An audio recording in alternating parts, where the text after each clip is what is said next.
March 1879. The wind in Sagebrush County had teeth, and it was chewing on the town of Alder Fork. It came off the Iron Vale Range carrying the last of winter's spite and the first smell of alkali dust, a fine, gritty powder that coated every surface and found its way into every mouth.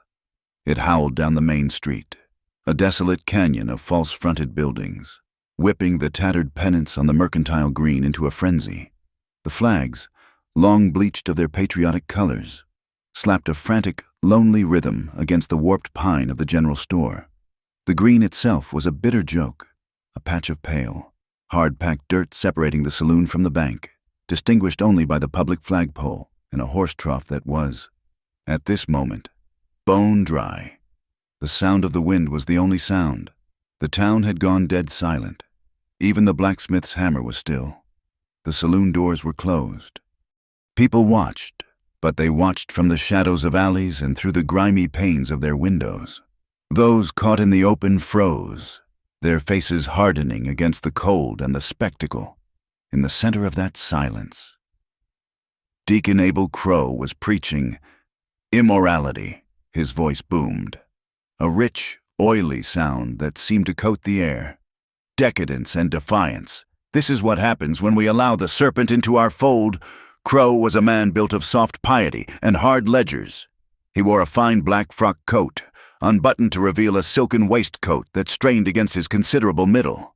He was a creature of the indoors, of back rooms and weighted scales, yet he stood in the biting wind as if he commanded it, his face flushed with righteous purpose.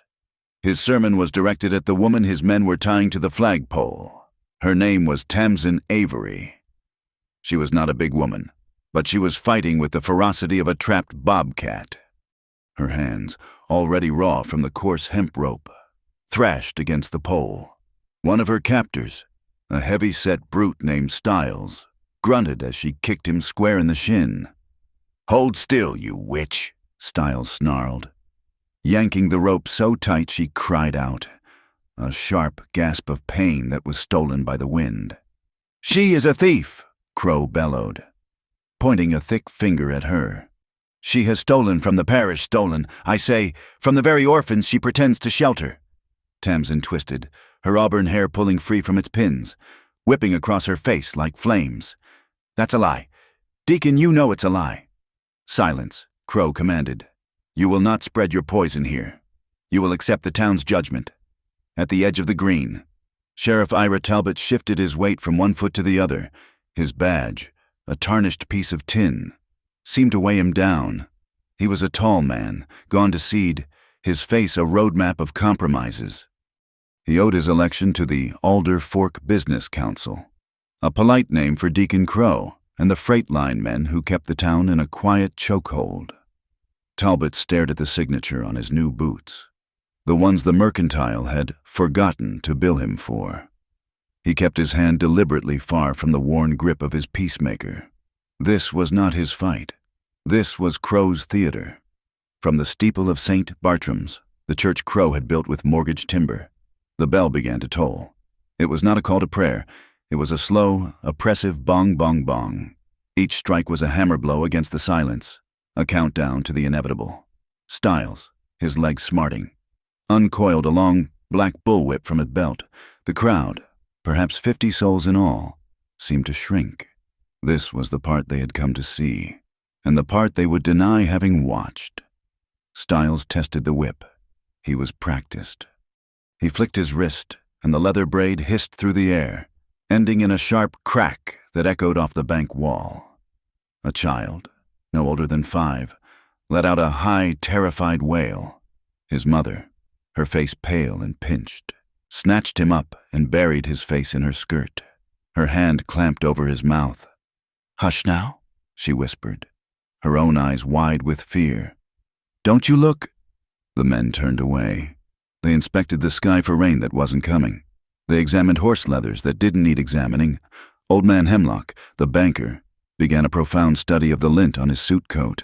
Stiles grinned, showing the gaps in his teeth.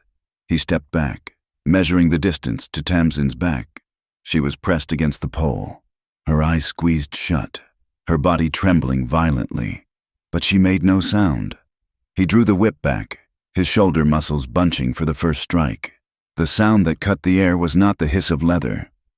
It was the steady, heavy clop, clop, clop of a shod horse on hard-packed earth. It was not a gallop.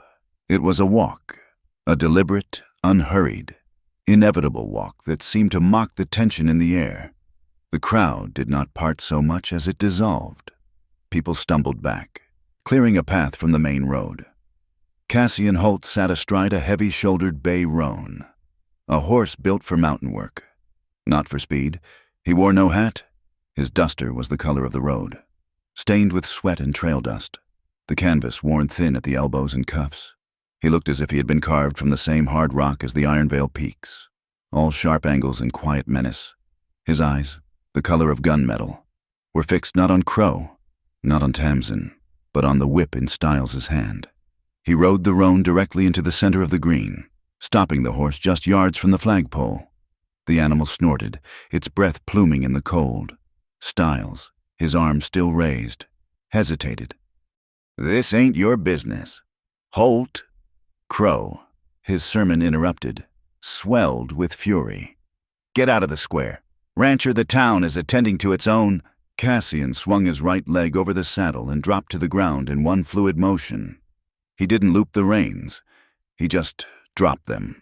The roan stood, immobile as a statue. Stiles, seeing his employer's glare, took the lack of action as weakness. He snarled, "I warned you," and put his full weight into the swing. The whip sang backward, then hissed forward, a black snake striking through the air. Tamsin flinched, bracing for the impact. It never came. Cassian's left hand, encased in a worn buckskin glove, shot up. He didn't block the blow. He caught it. He seized the braid mid-air, just inches from Tamsin's shoulder. The sound was a wet, solid thwump of leather striking leather. The force of the blow snapped Cassian's arm back slightly, but his grip held. The whip's tail writhed and fell limp. Stiles stared, his mouth open. The whip was his strength, and it was now connected to an unmoving object. He tried to yank it free, but it was like pulling on an oak root. The horse hadn't moved. Cassian hadn't flinched. Into the stunned, absolute silence. Cassian Holt spoke. His voice was not a shout. It was a low, gravelly thing, barely louder than the wind. Yet every soul in Alder Fork heard it. "Not on my land." He held the whip. His gaze locked on Stiles. The henchman, suddenly pale, looked to his boss. Two other men in Crow's employ, who had been enjoying the show from the saloon steps, began to drift closer, their hands resting near the butts of their pistols. Deacon Crow's face turned a mottled shade of purple. He smoothed his waistcoat and stepped forward, his smile like curdled milk. "A bold gesture, Mr. Holt, but your grasp of geography is as poor as your theology. This is the town square. This is town business, administered under town law." "This," Cassian said, his voice still low, but with a new, sharp edge that cut through Crow's bluster, "is the mercantile green." With a sudden, violent twist of his wrist, Cassian yanked the bullwhip. Stiles, unprepared, was pulled off his feet.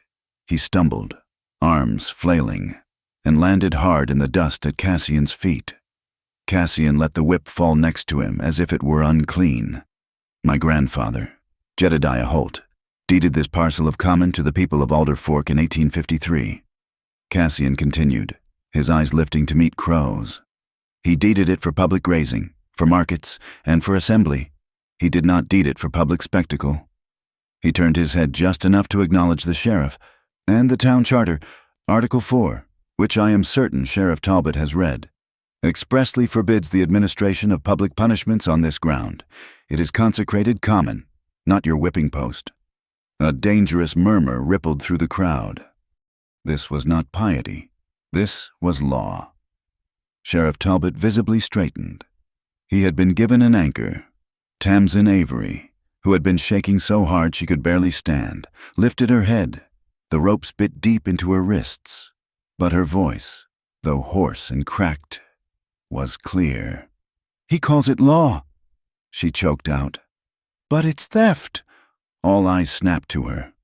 "I didn't steal, Deacon," she said, her eyes finding Crow's. They were bright with fever and fury. "I didn't steal your parish pennies. I stopped your men, Stiles and Cobb, from hauling the Miller orphans to that labor farm at Bitter Willow." A collective gasp went through the women in the crowd. The Miller orphans, 2 boys and a girl. Their father lost a black lung in the Silver Queen mine. Their mother taken by fever just a month past. They were town charity, but they were children. Crow's face darkened. This was not part of his script. "They are wards of the parish. Idle hands are the devil's workshop." They were being taken to a place of structure and discipline. "They are 8, 9, and 11 years old." Tamsin's voice broke, but she did not stop. "You were sending them to dig ditches for your new freight depot." The mood of the crowd, once cowed and silent, turned cold and ugly. This was no longer about a non-existent theft. This was about the Miller children. Sheriff Ira Talbot saw his moment. The crowd was no longer with Crow. The law was no longer with Crow. And the man with the gunmetal eyes was definitely not with Crow. "Deacon," Talbot said, his voice finding some of its long-lost gravel. "Mr. Holt is correct about the charter."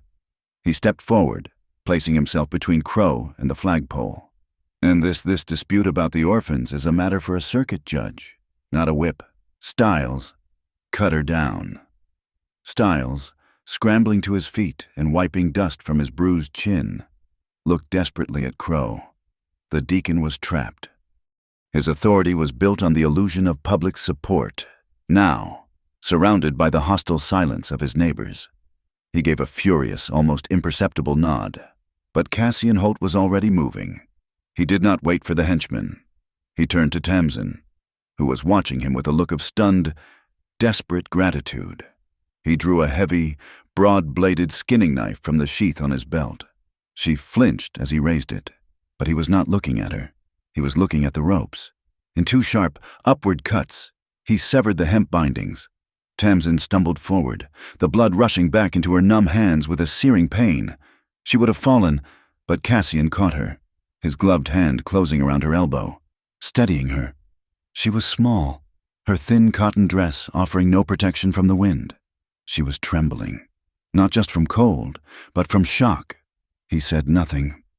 He simply shrugged off his own duster, the heavy dust-caked canvas, smelling of horse, leather, and the cold, clean air of the high ridges, and wrapped it around her shoulders. The coat swallowed her, the sleeves hanging a foot past her hands. But she gripped the lapels at her collar as if it were the only solid thing on earth. Cassian turned his back on the deacon. He ignored the sheriff.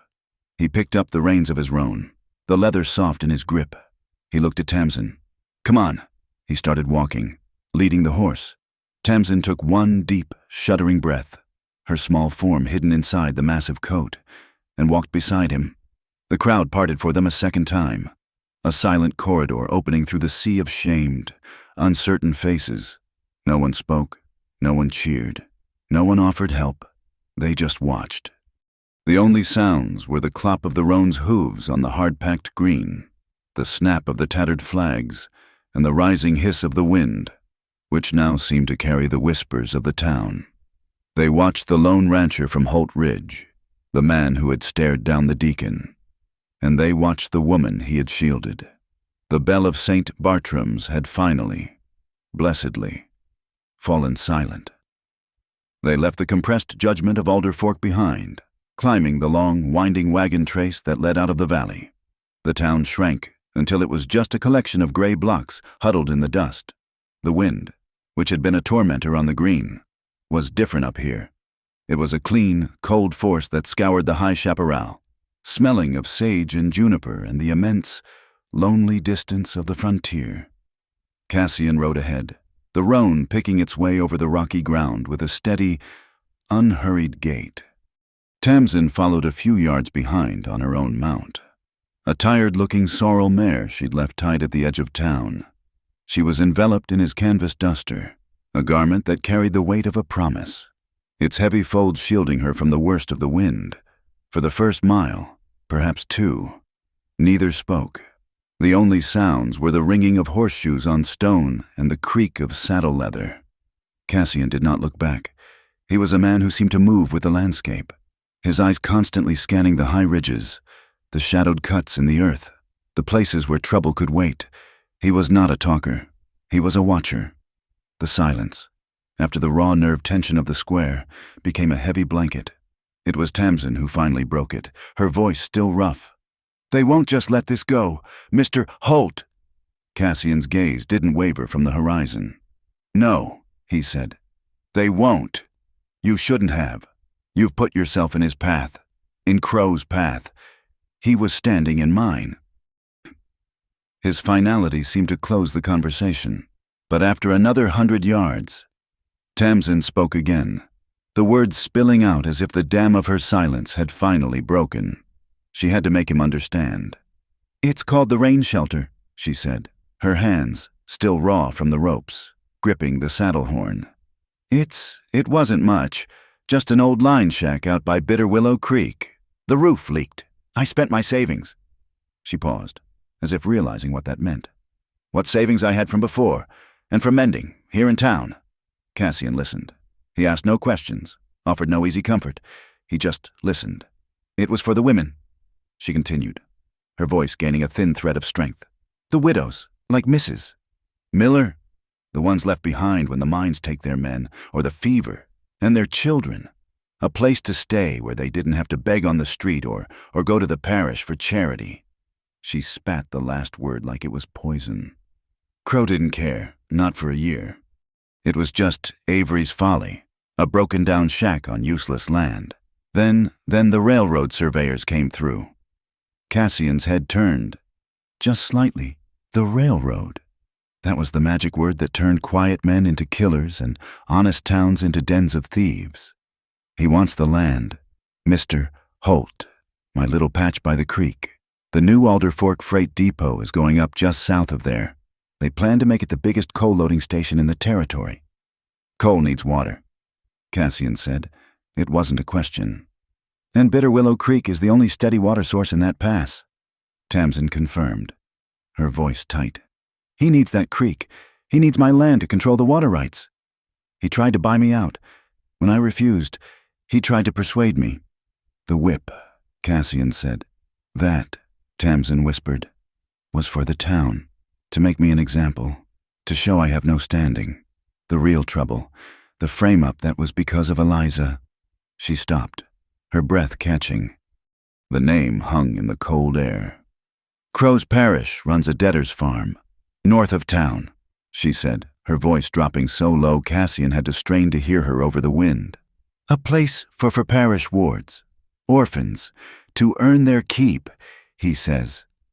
She was careful with her words, but the horror was plain. "Eliza Miller, she's 12. She ran away. She came to the shelter 2 nights ago. Her feet were, she was terrified. She said she just said she wouldn't go back."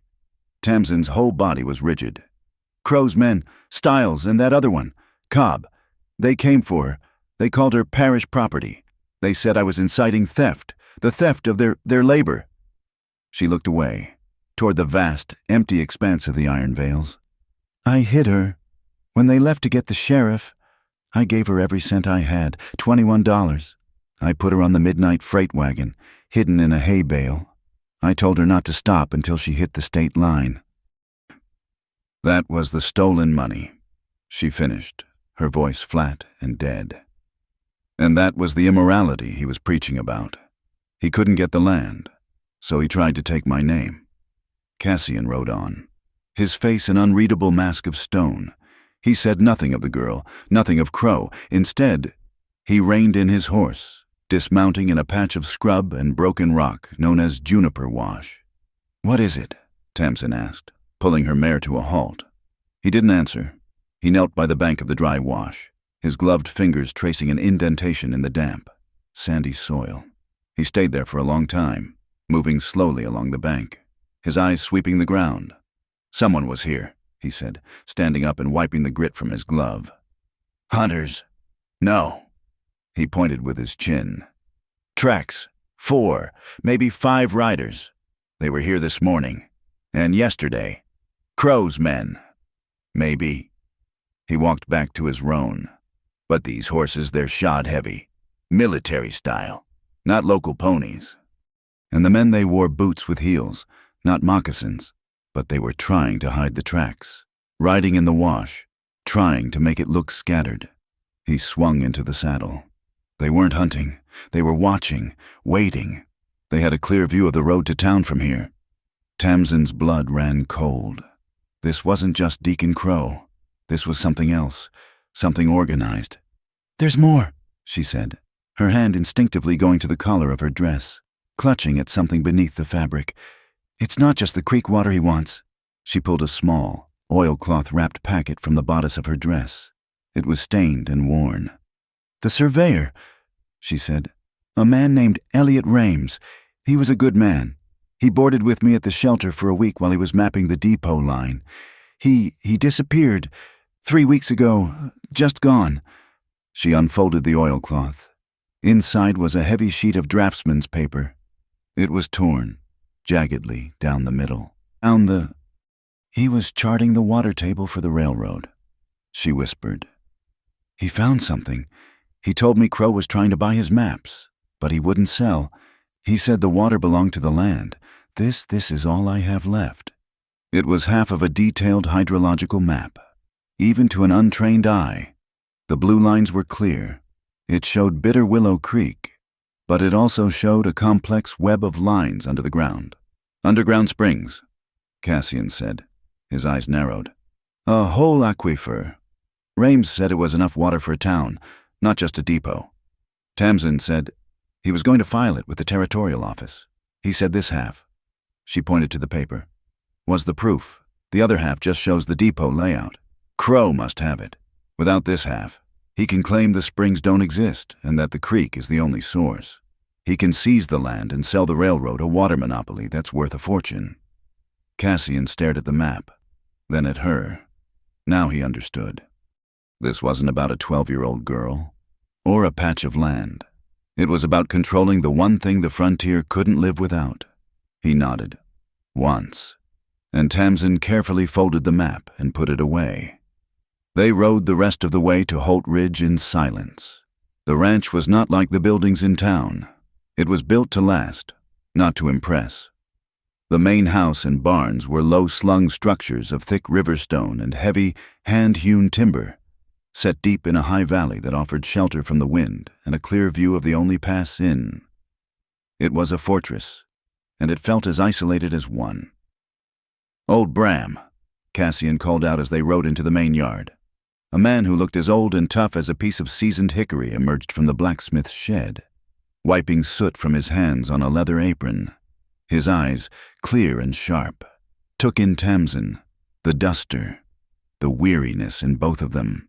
He said nothing. "This is Miss Avery." Cassian said, "She'll be staying in the granary. See that the stove is lit and she has what she needs, some of Mary's things." Bram nodded, his gaze softening for just a fraction of a second at the mention of the name. "Yes, sir." "The granary?" Tamsin asked, her voice small. "It's separate," Cassian said, his tone practical, not unkind. "It's warm. It's secure. Bram's wife kept it clean after for guests. You'll be safe there." He helped her down from the mare, his grip on her elbow steady and impersonal.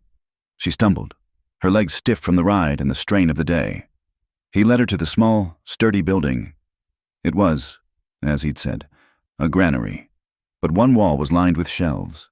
A clean cot was in the corner, and a small potbelly stove stood cold in the center. "Rest," he said. "Bram will bring food from the cookhouse."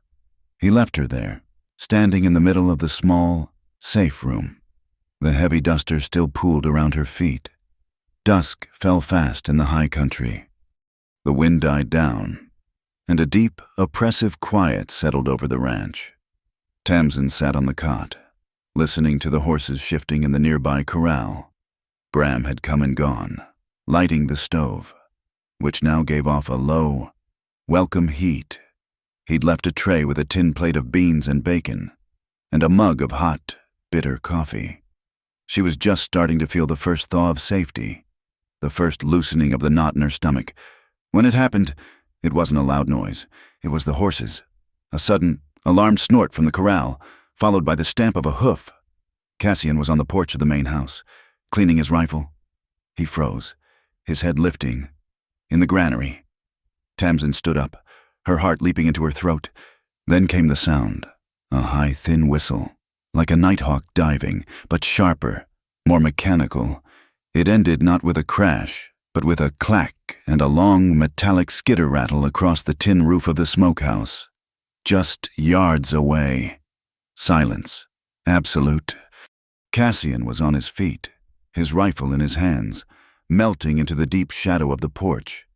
"Stay in the granary, Miss Avery," he commanded, his voice a low growl. "Bolt the door." She heard the heavy thud of the granary's crossbar sliding into place. He waited. 1 minute, 2. The ranch seemed to be holding its breath. Nothing moved but the shadows. He moved, finally.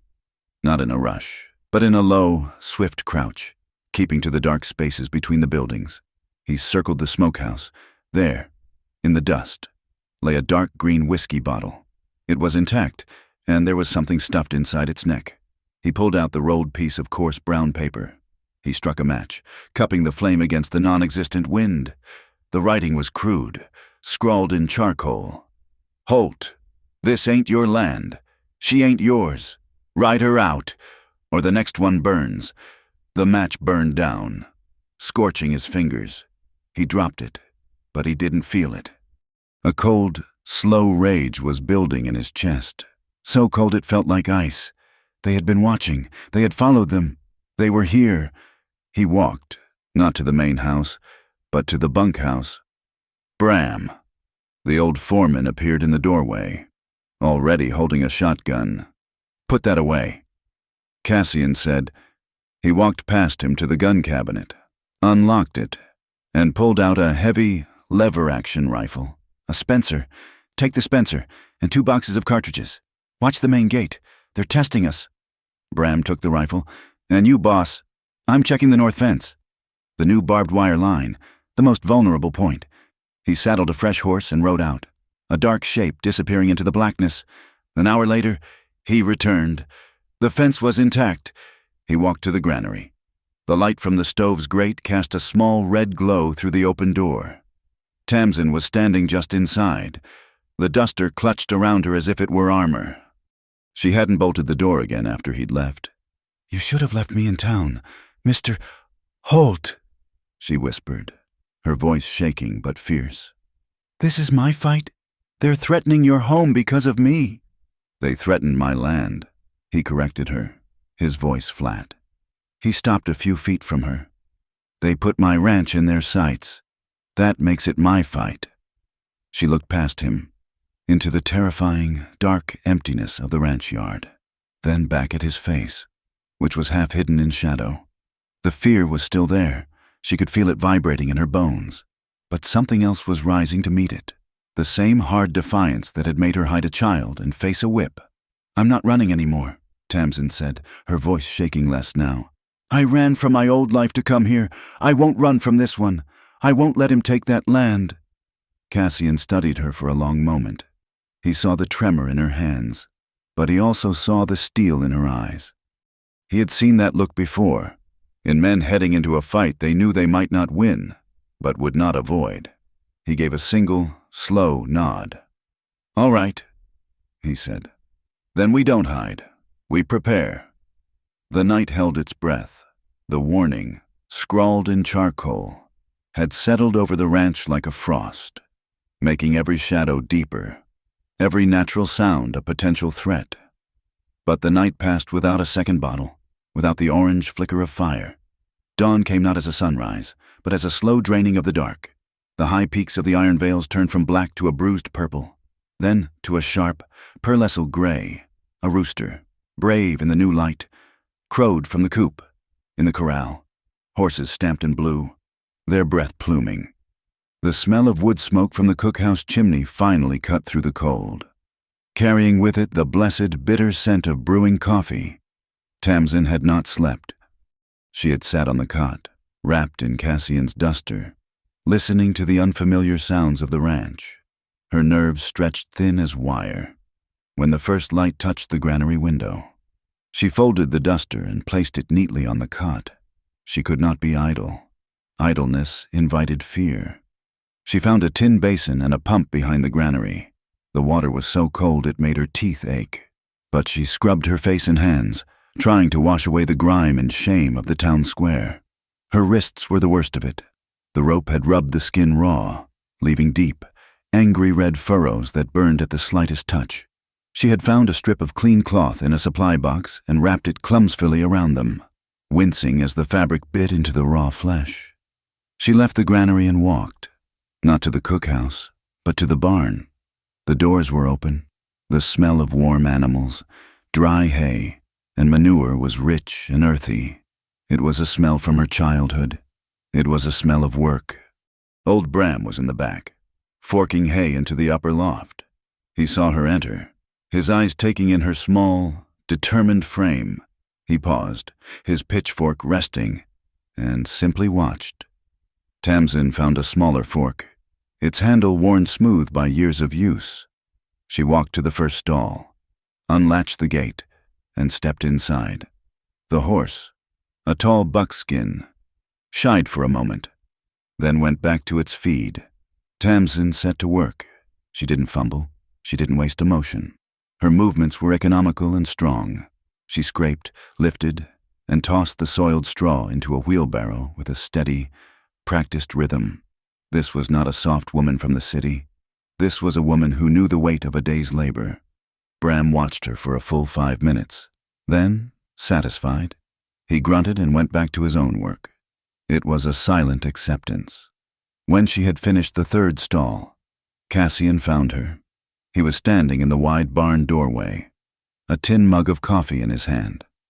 The new morning light was behind him, casting his face in shadow.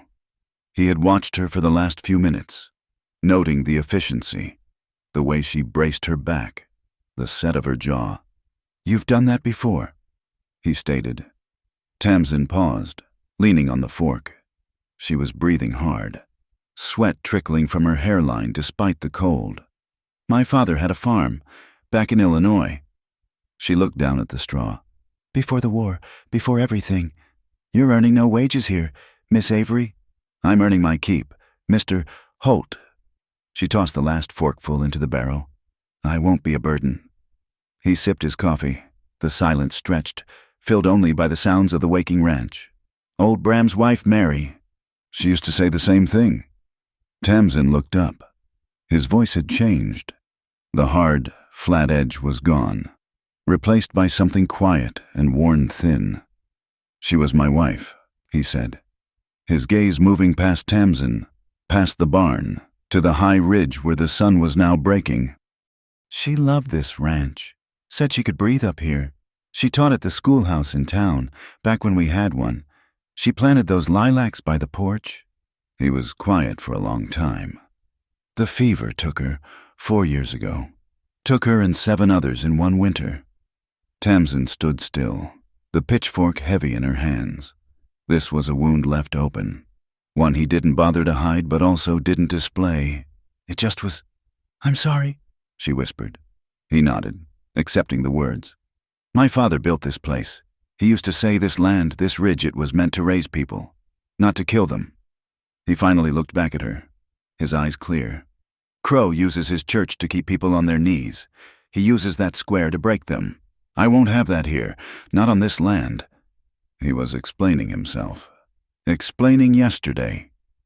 He wasn't just saving her. He was defending an idea. He was honoring a ghost. Tamsin's hands, which had been numb, now began to throb. The harsh work sending jolts of pain up her arms. She grimaced, letting go of the pitchfork, and unconsciously cradled her right wrist. Cassian's eyes dropped to the movement. "The ropes. It's nothing. Let me see." It was not a request. She hesitated, then slowly, her fingers fumbling with the knot. She unwound the cloth bandages. The morning light was merciless. The skin was broken, a bracelet of raw, weeping welts encircling each wrist. The work had made them worse. rubbing grit into the open wounds. Cassian's jaw tightened. It was a barely perceptible shift of muscle, but it was there. He said nothing. He set his mug on a fence rail, turned, and walked to the small tack room built into the side of the barn. Tamsin felt a flush of shame, standing there with her injuries exposed. He returned a moment later. In his hand was a small, round tin. He didn't speak. He just held it out to her. She took it. The tin was cool. She opened it. Inside was a thick, greenish-yellow salve. Sheep tallow and comfrey, he said. Bram makes it for wire cuts on the horses. Works for rope burn. 2. He was careful not to look directly at the injuries. His gaze was fixed on her face, respectful, giving her the dignity of tending to her own wounds. It was a stark contrast to the leering eyes of the crowd, to the self-righteous glare of Deacon Crow. Tamsin dipped her fingers into the cool, waxy salve. As she spread it over the raw skin, the relief was instant, a blessed, cool numbness that silenced the burning. She closed her eyes for a brief second, breathing out a sigh of pure physical relief. "Thank you," she said, her voice thick. "Eat," he said, retrieving his coffee. "In the cookhouse. Then we talk." An hour later, they were in the main ranch kitchen. It was a large, warm room dominated by a massive black iron stove. Tamsin sat at the long pine table, a plate of biscuits and gravy in front of her. She was wearing one of Mary's. Bram's wife's name was also Mary Plain Calico Dresses, which Bram's wife, a quiet, sturdy woman named Elspeth, had left for her. It was a little too large, but it was clean. A wagon rattled into the yard. It wasn't a ranch wagon. "That'll be May," Cassian said, getting up. Tamsin looked out the window. A woman with graying hair pulled into a severe bun was hauling a crate of tinned goods onto the porch. Tamsin recognized her. May Delaney. She owned the Mercantile Green, the general store. She had been in the crowd yesterday, her face as hard and expressionless as everyone else's. May entered, brushing dust from her apron. "Cassian," she nodded, her eyes sharp. She looked at Tamsin, then at the half-eaten plate. "Figured you'd have company. Brought extra coffee." "Appreciate it. May," Cassian said, taking the crate. May Delaney walked to the stove, poured herself a mug of coffee without asking, and sat down at the table opposite Tamsin. She took a long, hot sip. "Well," May said, setting the mug down, "you two surely kicked the hornet's nest." "It was Crow's Nest, May," Cassian said, joining them. "Aye." May looked left and right, though the kitchen was empty save for them. She leaned in, her voice dropping. "Deacon's been in a foul temper all morning. Had Stiles and Cobb boarding up the windows on his office. He's posted a notice on the church door, a town meeting on public morality. Tonight, he's doubling down," Tamsin whispered. "He is," May agreed. "But he's a fool. He counts his money, but he doesn't read his history." May reached into the deep pocket of her apron and pulled out a folded sheaf of papers. She slid it across the table to Cassian. "I was up half the night, going through the old county ledgers. My father was recorder, you know. He kept everything." Cassian unfolded the papers. Tamsin leaned in to read alongside him. It was a handwritten copy, in precise, elegant script of a legal deed. "Do hereby grant and bequeath, in perpetuity, this parcel of land known as the Mercantile Green, to the people of Alder Fork for the express purpose of public market, assembly, and peaceful recreation. These grounds, consecrated as the Holt Public Common, shall be held in trust and shall not be subject to any judgment or corporal punishment, which are expressly forbidden upon this soil. Jedediah Holt," Tamsin read, her finger tracing the signature at the bottom. 1853. "Your grandfather," May said to Cassian. "He didn't just give them the land, he protected it. Crow had no right, not yesterday, not ever. He knew it, too. His own father signed as a witness." Cassian stared at the paper, his face hard. "He didn't just break the law, he desecrated the trust." "This is it," Tamsin said, her voice electric. "This is the proof. "It is," Cassian said, folding the paper carefully. "And now we need the motive." Tamsin met his gaze, the trust he had shown her, the kindness of the salve, the proof from May it was enough. "I have it," she said. She reached into the bodice of her new dress and pulled out the oilcloth packet. She laid it on the table, next to the deed. "The surveyor, Elliot Rames, the one who went missing. He gave me this the night before he disappeared." She unfolded the torn map. May Delaney's eyes went wide. "Sweet mother," May breathed. "Rames's map. Only half of it." Tamsin said, "He was afraid of Crow. He said Crow and his freight partners wanted this map. He said it showed a massive aquifer, right under Bitter Willow.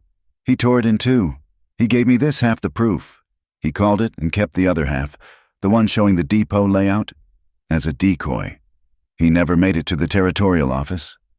Cassian said, "It was a statement." "No," Tamsin said, her voice dropping. "He vanished, and Deacon Crow filed a new claim 2 days later, saying Bitter Willow Creek was the only water source, and that it was insufficient for public use and should be deeded to a private entity, his entity, for development." Cassian tapped the map. "Crow has the other half. He thinks he just needs the land to control the creek. He doesn't know this half exists. He doesn't know that you can prove he's lying, not just about the creek, but about the springs."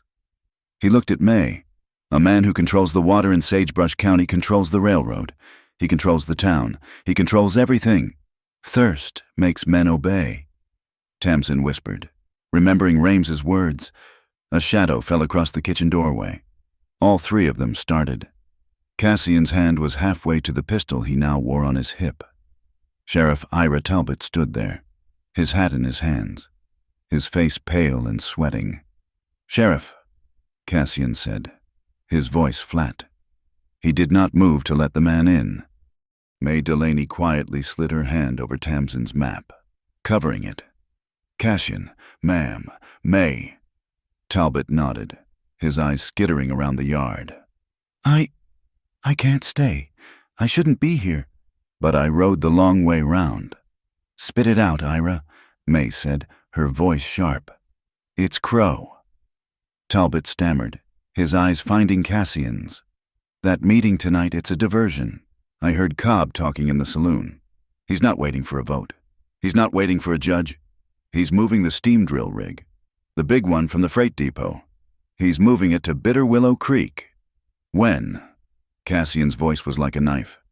"Tomorrow night, under cover of dark. He's going to sink the well, lay his pipe, and claim prior use before anyone can stop him. By the time Judge Vale gets here on the circuit, the deed will be done.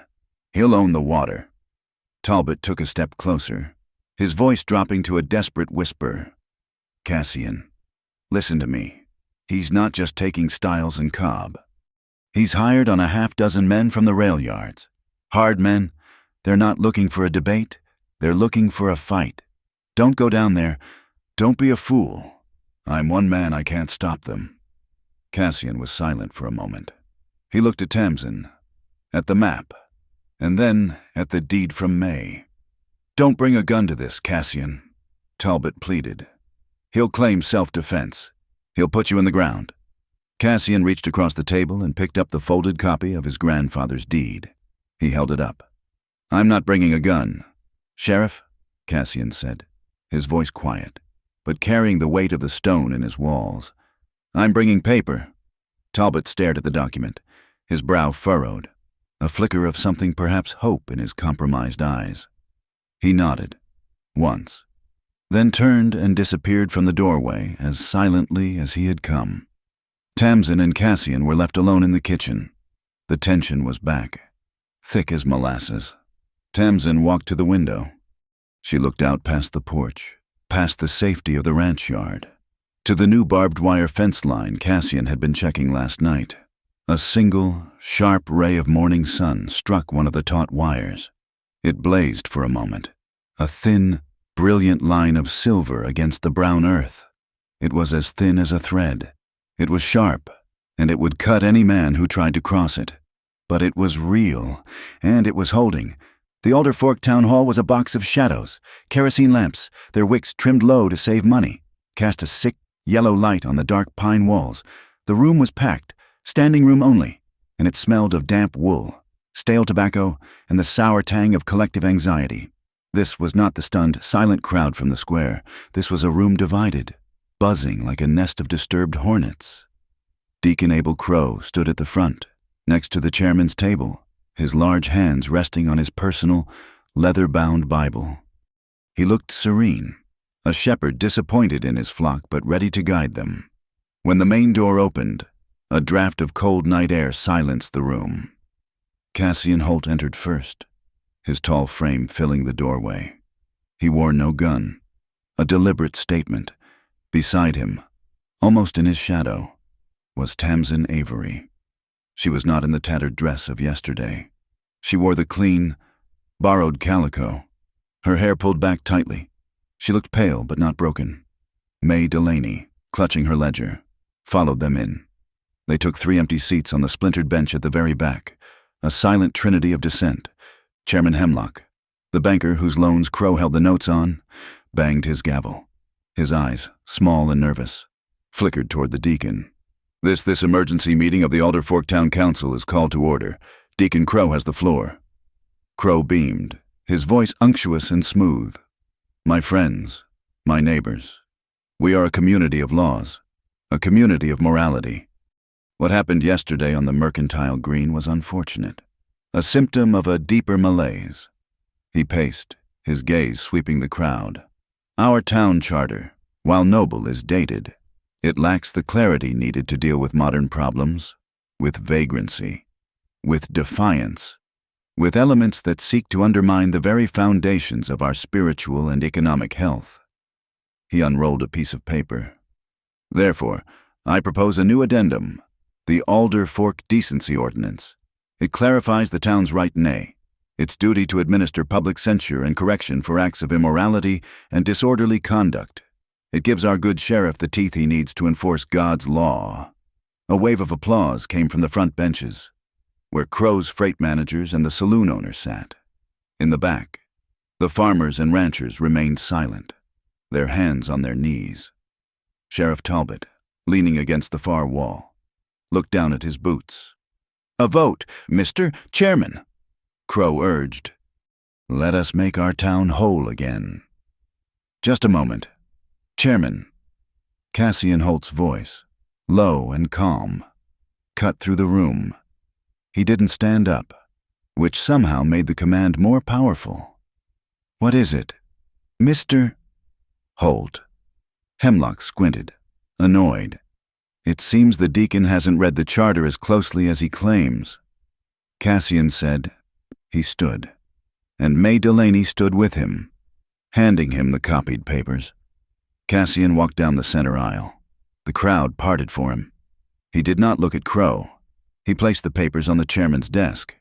That, Cassian said, is a copy of the Holt Public Common Deed, filed in 1853, the one my grandfather used to grant the Mercantile Green to this town. Hemlock picked it up, confused. What is this? I direct your attention to Article 7, Cassian said, his voice loud enough to fill the hall. May, would you?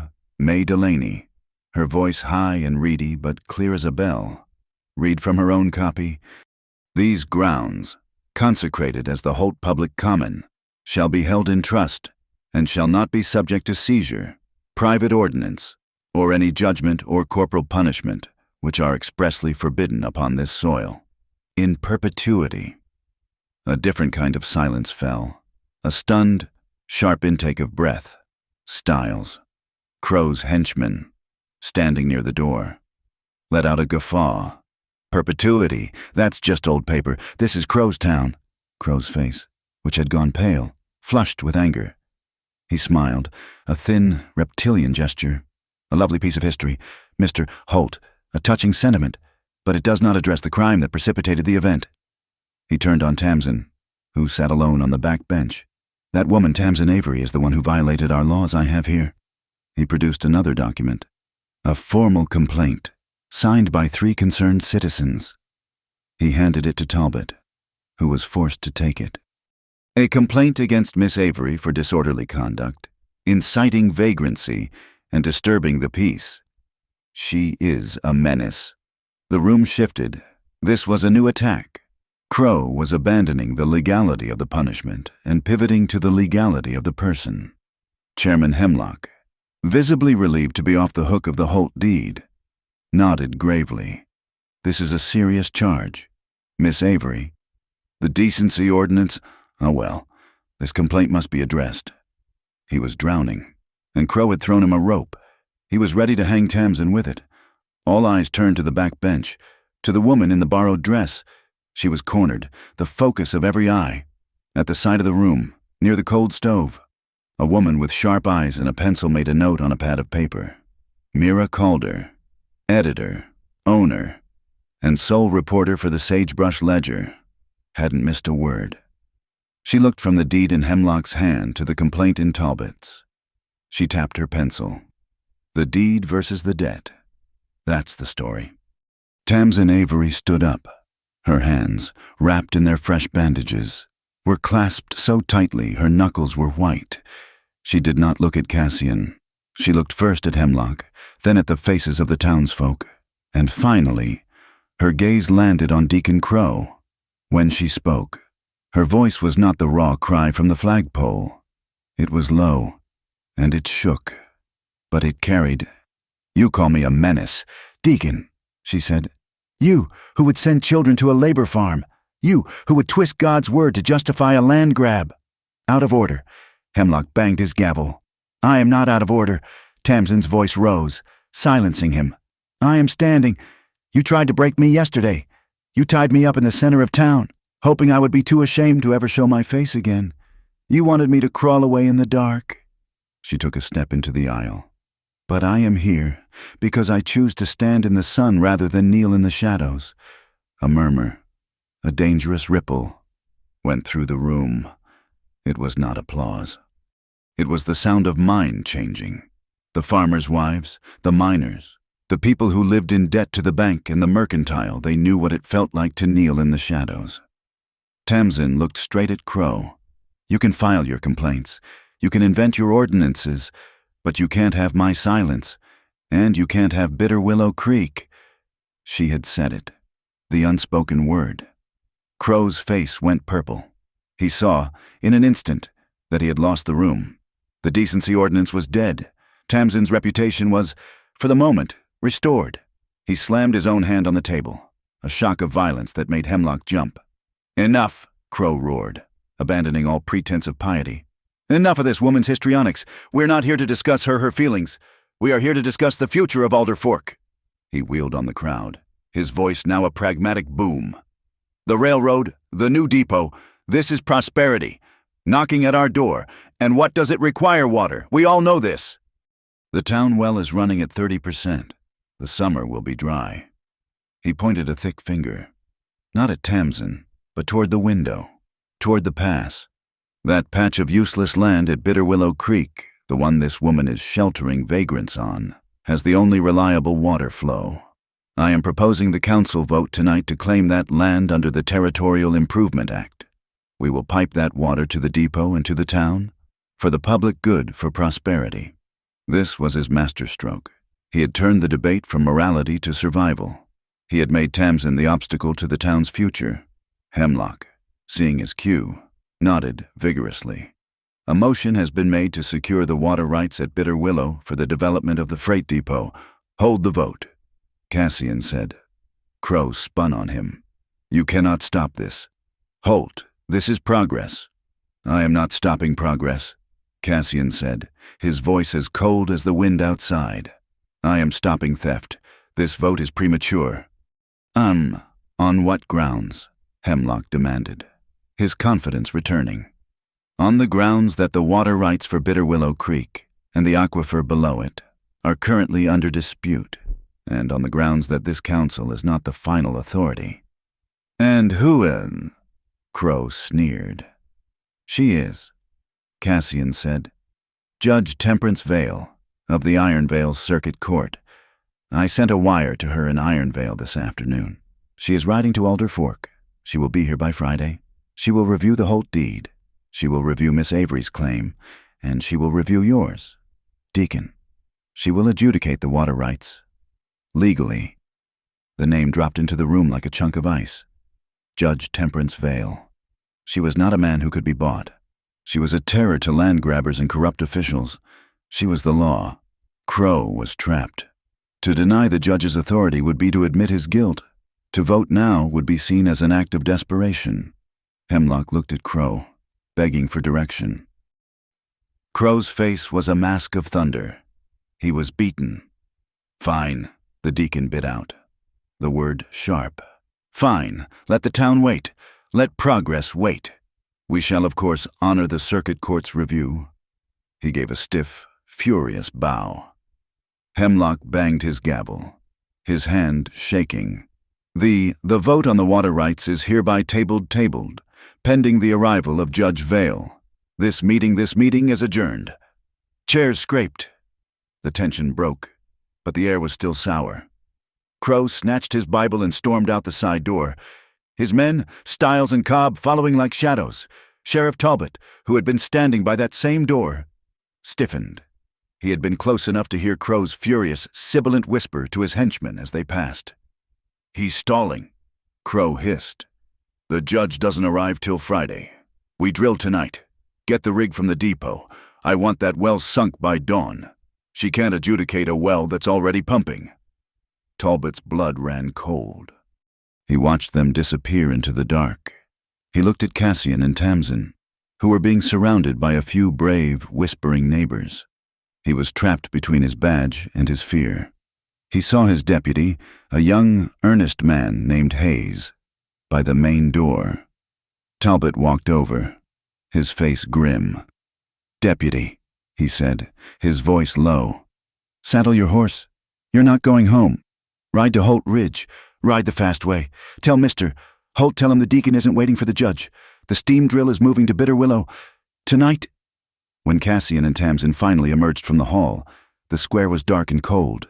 They had won, a small victory, a fragile one. He agreed, Tamsin said, her voice numb as she mounted her mare. He yielded. He yielded to the judge, Cassian said, swinging up onto his roan. Not to the truth. They rode in silence, the sound of the town fading behind them. When they reached the Holt Ridge property line, a horse was standing there, lathered in sweat. Deputy Hayes, his face pale in the moonlight. "Mr. Holt, Miss Avery," he panted. "A message from the sheriff." He relayed the words. "The steam drill, moving to Bitter Willow. Tonight." Tamsin looked at Cassian. The small hope she had felt in the town hall curdled in her stomach. He lied, in front of everyone. Cassian looked past her, his gaze fixed on the dark, V-shaped cut in the mountains that was the pass to Bitter Willow Creek. His face was granite. "He showed them his prayer book in the hall," Cassian said, his voice flat and hard as iron. "Tonight, he shows them his true colors." The moon was a fingernail paring, a sliver of cold light that did nothing to illuminate the land. It cast the Iron Vale Range in shades of black and deep indigo, making the shadows in the valley absolute. It was past 2 in the morning. Alder Fork was a graveyard, its windows dark, its streets empty. But the new freight depot, set a half-mile north of the town proper, was not asleep. A single, dull orange glow pulsed from the belly of a massive, dark shape, the steam drill. It sat on a reinforced wagon bed, a complex monster of pistons, gears, and a heavy boiler. Its iron chimney smoking lazily in the cold night air. 3 figures moved through the deep shadow of juniper wash, keeping to the soft earth of the bank to muffle their steps. They had left their horses tethered a mile back. Cassian Holt led, moving with a hunter's economy, his body seeming to blend with the patches of mesquite and rock. Old Bram, his Spencer rifle held at a low carry, followed, his eyes scanning their back trail. Tamsin was between them. Her heart was a cold stone in her chest, but her resolve was hot. She had traded her borrowed calico for a pair of Bram's old canvas trousers and a dark wool shirt. She was not a spectator. She was the one who knew what they were looking for. They skirted the edge of the depot yard. A wide, flat area cluttered with stacks of new-cut timber, pyramids of steel rails, and dozens of heavy supply barrels. "They're getting steam up," Bram whispered, his voice a dry rasp. He pointed to the drill. The smoke from its stack was thickening. "Takes them an hour, maybe 2, to build enough pressure to move the rig.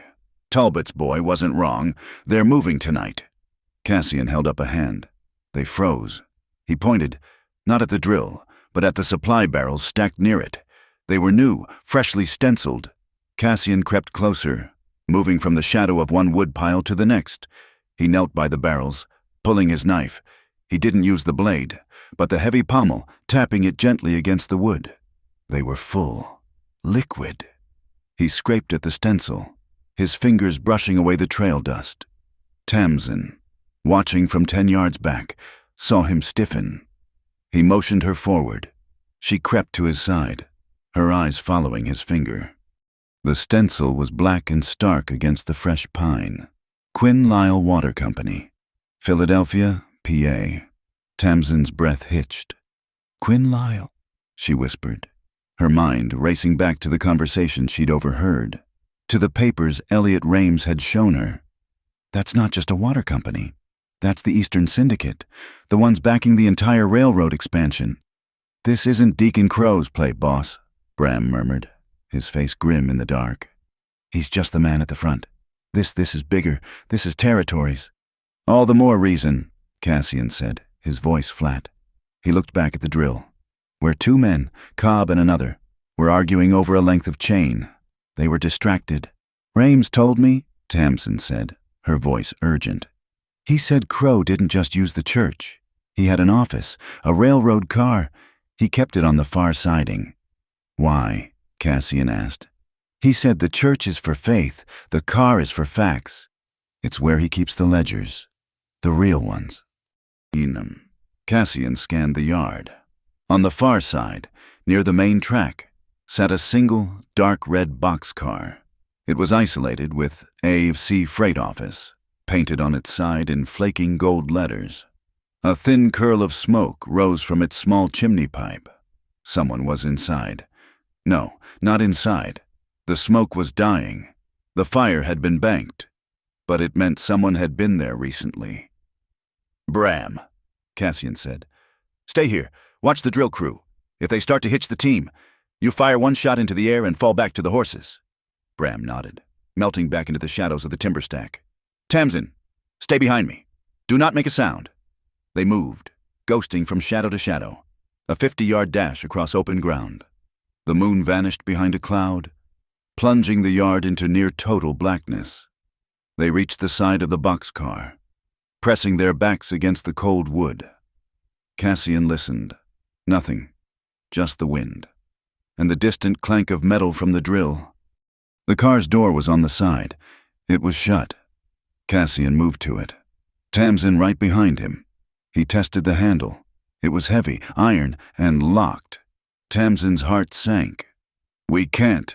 Cassian put a finger to his lips. He slid his heavy skinning knife from its sheath.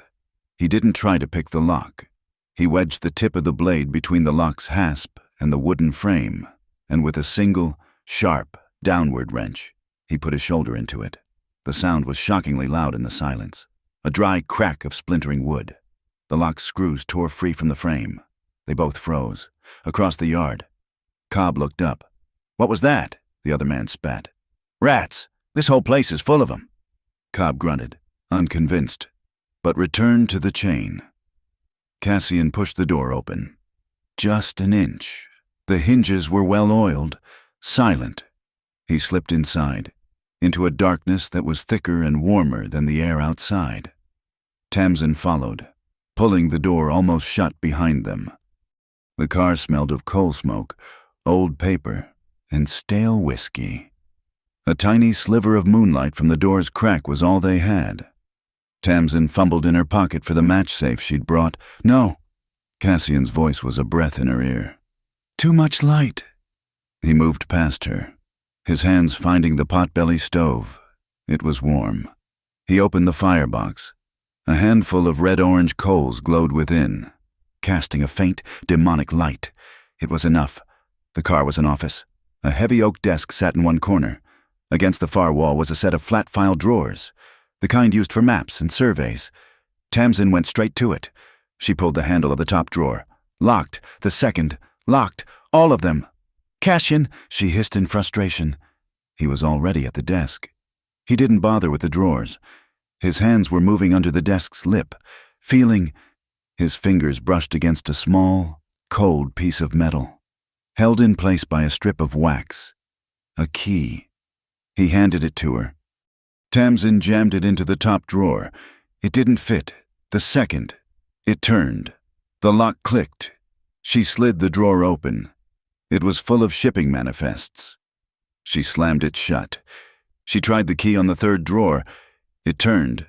She pulled it open. Maps. Her hands, slick with nervous sweat, fumbled with the heavy papers. They were rolled, tied with ribbons. Depot layout, siding placement, grade survey. And then she saw it. A single sheet, folded, lying at the bottom. It wasn't rolled. It was marked Bitter Willow Survey Final Draft. Her breath stopped. With trembling fingers, she unfolded it in the red glow from the stove. It was the other half. The lines were precise. The notations were in Elliot Rames's neat, sharp hand. She saw the depot layout, but she also saw the lines for the underground springs lines that matched her half perfectly. But there was more. Rames had drawn a new line. A dotted red line, leading from the springs not to the depot, but to the parish, she whispered. Cassian was beside her. What? He was planning a pipe to his own parish land. He wasn't just going to sell the water to the railroad. He was going to steal it for himself first. Underneath the map lay a single, thin book, a ledger, not like the heavy ones at the mercantile. This one was bound in cheap black leather. She opened it. The pages were columns of names and numbers. Hemlock Bank Note Forgiveness. Refailing Mine Venture $200. Talbot Sheriff Election Expenses Sundries $150. Alder Fork Council General Water Vote Bonus, payable on passage $50 each. It's all here. Tamsin breathed, a cold, sick triumph rising in her. He didn't just buy them. He kept a record. Footsteps, heavy, unmistakable, crunching on the gravel, coming right for the car. Cassian moved instantly. He shoved Tamsin. Not gently. Desk. Under it. Now. He slid the map drawer shut, but not all the way. He didn't have time. Tamsin scrambled into the dark void beneath the heavy desk, pulling her knees to her chest, burying her face. She had the map and the ledger clutched to her stomach. The car door slid open with a sharp rattle. A bright yellow beam from a bullseye lantern flooded the car. Tamsin could see the man's boots. Heavy, worn, Styles. Knew I heard something, he muttered. He swept the lantern beam around the car. It passed over the desk, the light sliding inches from Tamsin's face. She held her breath, praying he couldn't hear the frantic, rabbit thump of her heart against her ribs. The beam stopped. It settled on the map drawers. What in the... Styles grunted. He stepped forward, reaching for the handle of the third drawer, the one left open by a half-inch. Cobb been in here. He was 3 feet from her. He was going to open the drawer. He was going to see the maps were gone. Suddenly, from the far side of the yard, near the shadows where Bram was hidden, a horse let out a high-pitched, terrified whinny. It was followed by the sharp crack of a board breaking. Styles froze. He swore. A low, vicious curse. That damn fool, he spooked the team. He hesitated, his hand still on the drawer handle. The lantern beam swung toward the door. He clearly wanted to know who had been in the office, but the sound of a $1,000 draft team panicking was a more immediate problem. Idiot, he roared, and plunged back out into the night, leaving the car door open, running toward the drill. Cobb, get that team settled. Tamsin didn't move. She was paralyzed. The air had left her lungs. She heard a low, 2-note whistle, like a mourning dove, from outside the door. Cassian. She scrambled out, gasping for air, clutching the papers. As she straightened up, the faint red light from the stove caught something on the desk. A heavy brass and wood stamp, sitting in a pool of purple ink. She knew what it was. She had seen its impression on the scraps of paper the widows at her shelter hoarded. She picked it up. The carved rubber on its base read, "From the parish of Deacon Abel, Crow tithe paid. Tamsin move." Cassian's whisper was urgent. She shoved the heavy stamp into the deep pocket of her trousers and ran for the door. Cassian and Bram were already moving, heading not for the wash, but for the darkest part of the yard, behind a long stack of malt barrels bound for the saloon. They were almost there, almost safe. "Hey!" the shout was from Cobb, who was standing on the drill platform. He wasn't looking at the horses. He was looking right at them. "Stiles over here by the barrels." A torch flared to life, then another. They were caught. Men started running, fanning out, their dark shapes closing the net. "We're trapped," Tamsin panted. "They're between us and the wash. Bram, Tamsin. Get behind those barrels. Stay down," Cassian commanded. "Boss, what are you—" But Cassian was already gone. He wasn't running away. He was running straight at the steam drill, at the center of the activity. "Hey!" Cobb yelled, raising his rifle as Cassian leaped onto the drill's platform. Cassian ignored him. He didn't go for the man. He went for the machine. The boiler was hissing. A plume of white steam venting from a small pressure valve. Beside it was a large brass wheel, painted red, the main release. With a grunt, Cassian threw his entire weight against the wheel, spinning it open. He didn't just open a valve. He released the boiler. The sound was not a hiss. It was a roar, a deafening physical blast of sound that ripped the night apart. A solid white wall of scalding. Pressurized steam erupted from the engine, blasting sideways. It was not smoke. It was a hot, blinding fog that instantly enveloped the entire depot yard. Yells turned to high-pitched screams of confusion and pain as the hot vapor found skin. The torches were extinguished as if by a giant's breath. The yard, which had been bright with lantern light, was plunged into a total, chaotic and deafening whiteout. "Now!" Cassian roared, his voice barely audible over the screaming engine. He leaped down from the platform, his face already slick with condensation. He grabbed Tamsin's arm. "Bram, go!" They plunged into the fog.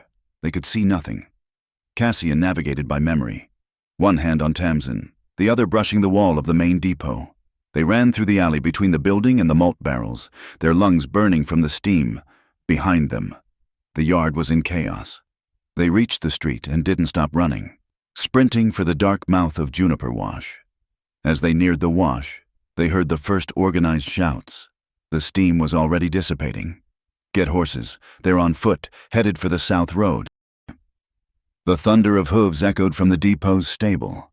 The pursuit was coming. "They'll ride us down before we get to the horses," Bram panted, his age catching up to him. "No, they won't," Cassian said. They reached the mouth of the wash and looked back at the main road. A heavy ore wagon and 2 buckboards had been pulled across the road, creating a perfect, impassable blockade. In front of it, holding a single steady lantern, stood Sheriff Ira Talbot, Stiles and Cobb, now on horseback, followed by 4 other men, reined in hard, their horses rearing at the sudden blockade. "Sheriff!" Stiles screamed, his face livid in the lantern light. "What is this? Get this junk pile out of our way." "Holt just sabotaged the drill. They're getting away." Sheriff Talbot raised a placid hand. His face was a perfect mask of bureaucratic concern. "Hold on, Mr. Stiles. Can't let you pass." "What are you talking about?" Cobb spurred his horse forward. "We're in pursuit." "Afraid not," Talbot said, shaking his head sadly. "I got a credible report, just came in, of a boiler explosion at the freight depot. A terrible industrial accident." "It wasn't an accident. It was Holt," Stiles shrieked. "An explosion," Talbot continued, his voice drowning him out, "poses a significant and immediate fire risk to the whole town. I've had to declare the entire depot area a public safety hazard. No one in and no one out." He gestured to the blockade. "For your own protection, gentlemen, I simply cannot let you ride past, in case the rest of that boiler lets go. We'll inspect the damage at sunup." Stiles sat in his saddle, his mouth opening and closing, speechless with rage. He was a man of fists, not arguments.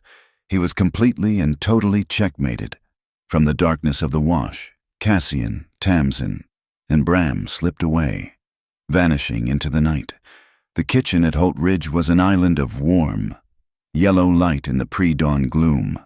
The door was barred. The fire in the stove was stoked high. Tamsin laid the night's treasures on the heavy pine table, the second half of the map, the thin, black bribery ledger, the heavy, ink-stained parish stamp. She reached for the ledger, to open it, to confirm what she had seen, but her hand would not obey. It was shaking, a violent, uncontrollable tremor, the reaction to the night's terror finally setting in. She couldn't focus.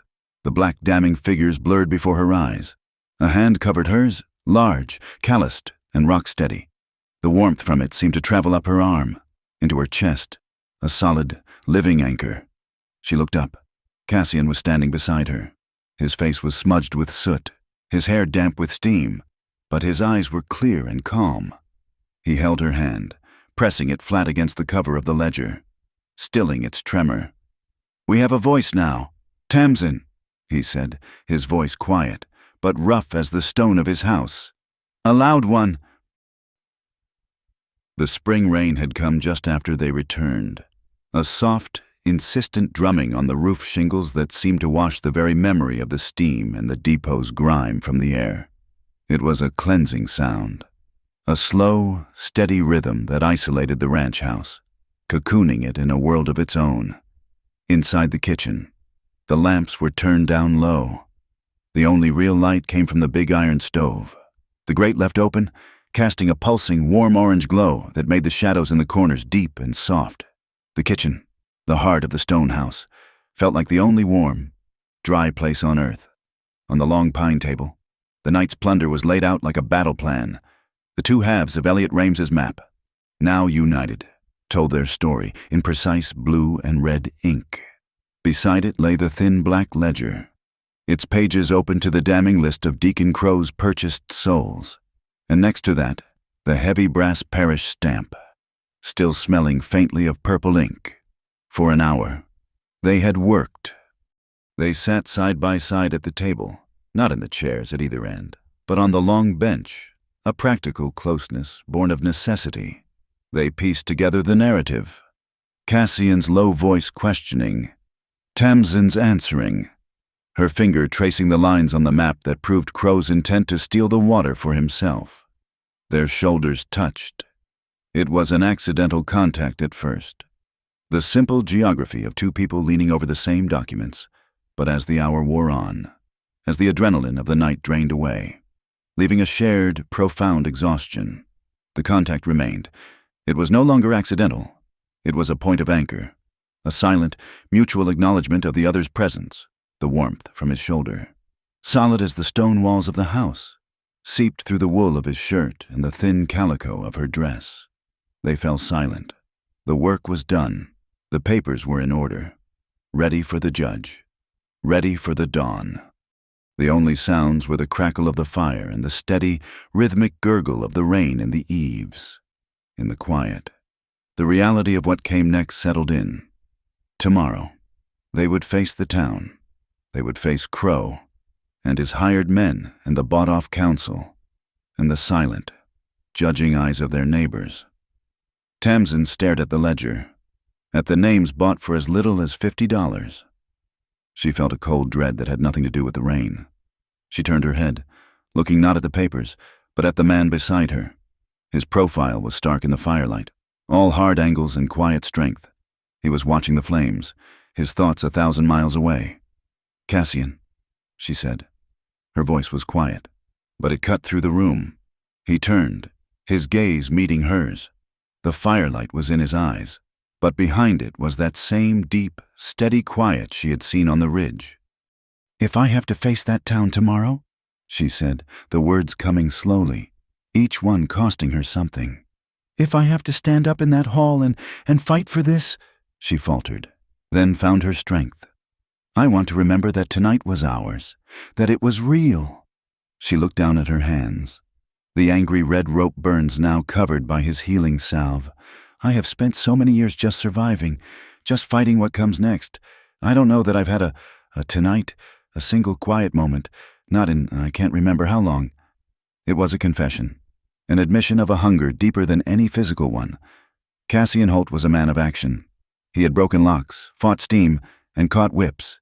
He was not a man of easy words, and he knew, with a certainty that made his chest ache, that he had no words for this. He did not speak. He simply moved. He stood, not to walk away, but to turn and face her. He took one half step back, creating a space between them, a space she could choose to leave open. He just stood there, his hands, those large, calloused hands, hanging loose at his sides. He looked at her. It was not a look of pity, or even of comfort. It was a question. His eyes, dark in the fire's glow, were asking her, "Are you sure? Do you know what you are saying?" He was a widower. He was a man who had sealed himself off from this very thing. He was giving her every opportunity to look away, to break the gaze, to say she was just tired. Tamsin watched him. She saw the question in his eyes. She saw the deep, lonely ache behind it, an ache that matched her own. And in that moment, she was not afraid, not of Crow, not of the town, and not of this man. She did not look away. She held his gaze, and then, slowly, she gave a single, small nod. A faint, almost imperceptible smile touched the corners of her mouth, a smile of such profound, fragile trust that it struck him harder than any blow. It was a yes without a single sound. He moved, but it was not a lunge. It was the slowest, most deliberate motion she had ever seen. He raised his right hand, the one that had held her steady, the one that had stilled her shaking just an hour before. He did not touch her body. He lifted his hand to her face. Tamsin closed her eyes as his fingers, rough from a life of leather and iron and wood, made contact with her cheek. It was not a soft touch. It was a real one. It was calloused and warm, and it was the gentlest thing she had ever felt. His thumb brushed a strand of her hair, still damp from the rain they had run through, and tucked it behind her ear. She let out a breath she hadn't known she was holding, a small, shuddering sigh. She leaned into his palm, a silent surrender that was the bravest act of her life. He leaned in. He was close enough now that she could feel the heat radiating from his chest. He paused, his lips inches from hers, a final, silent question. She rose from the bench, just slightly, to meet him. The kiss was not what she would have expected. It was not the fast, desperate kiss of a dime novel. It was slow. It was deep. It was, more than anything, honest. It was hesitant at first, a simple, warm pressure. It was a question. And as she responded, as her own hand, the one with the faded rope burns, came up to rest on his arm, the kiss deepened. It was a kiss of profound recognition, of two people who had lost almost everything and had suddenly, impossibly, found a fixed point in the chaos. It was a promise, a seal on the night's shared danger, a quiet claiming. It tasted of wood smoke and coffee and the clean, cold scent of the rain. He did not pull her into a rough embrace. His hand simply moved from her cheek to the back of her neck, his fingers threading into her hair, holding her steady, as if she were the most precious, breakable thing in his world. When they finally broke, it was not a separation. They just paused, their foreheads coming to rest against each other. They were breathing the same air, their eyes closed. They stood like that in the warm, fire-lit kitchen, two silhouettes against the pulse of the stove. "I can hear your heart," she whispered, her voice muffled against him.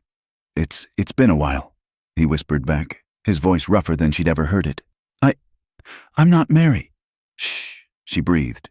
She wasn't replacing a ghost. She was standing here, now. "I know, it's just us, tonight."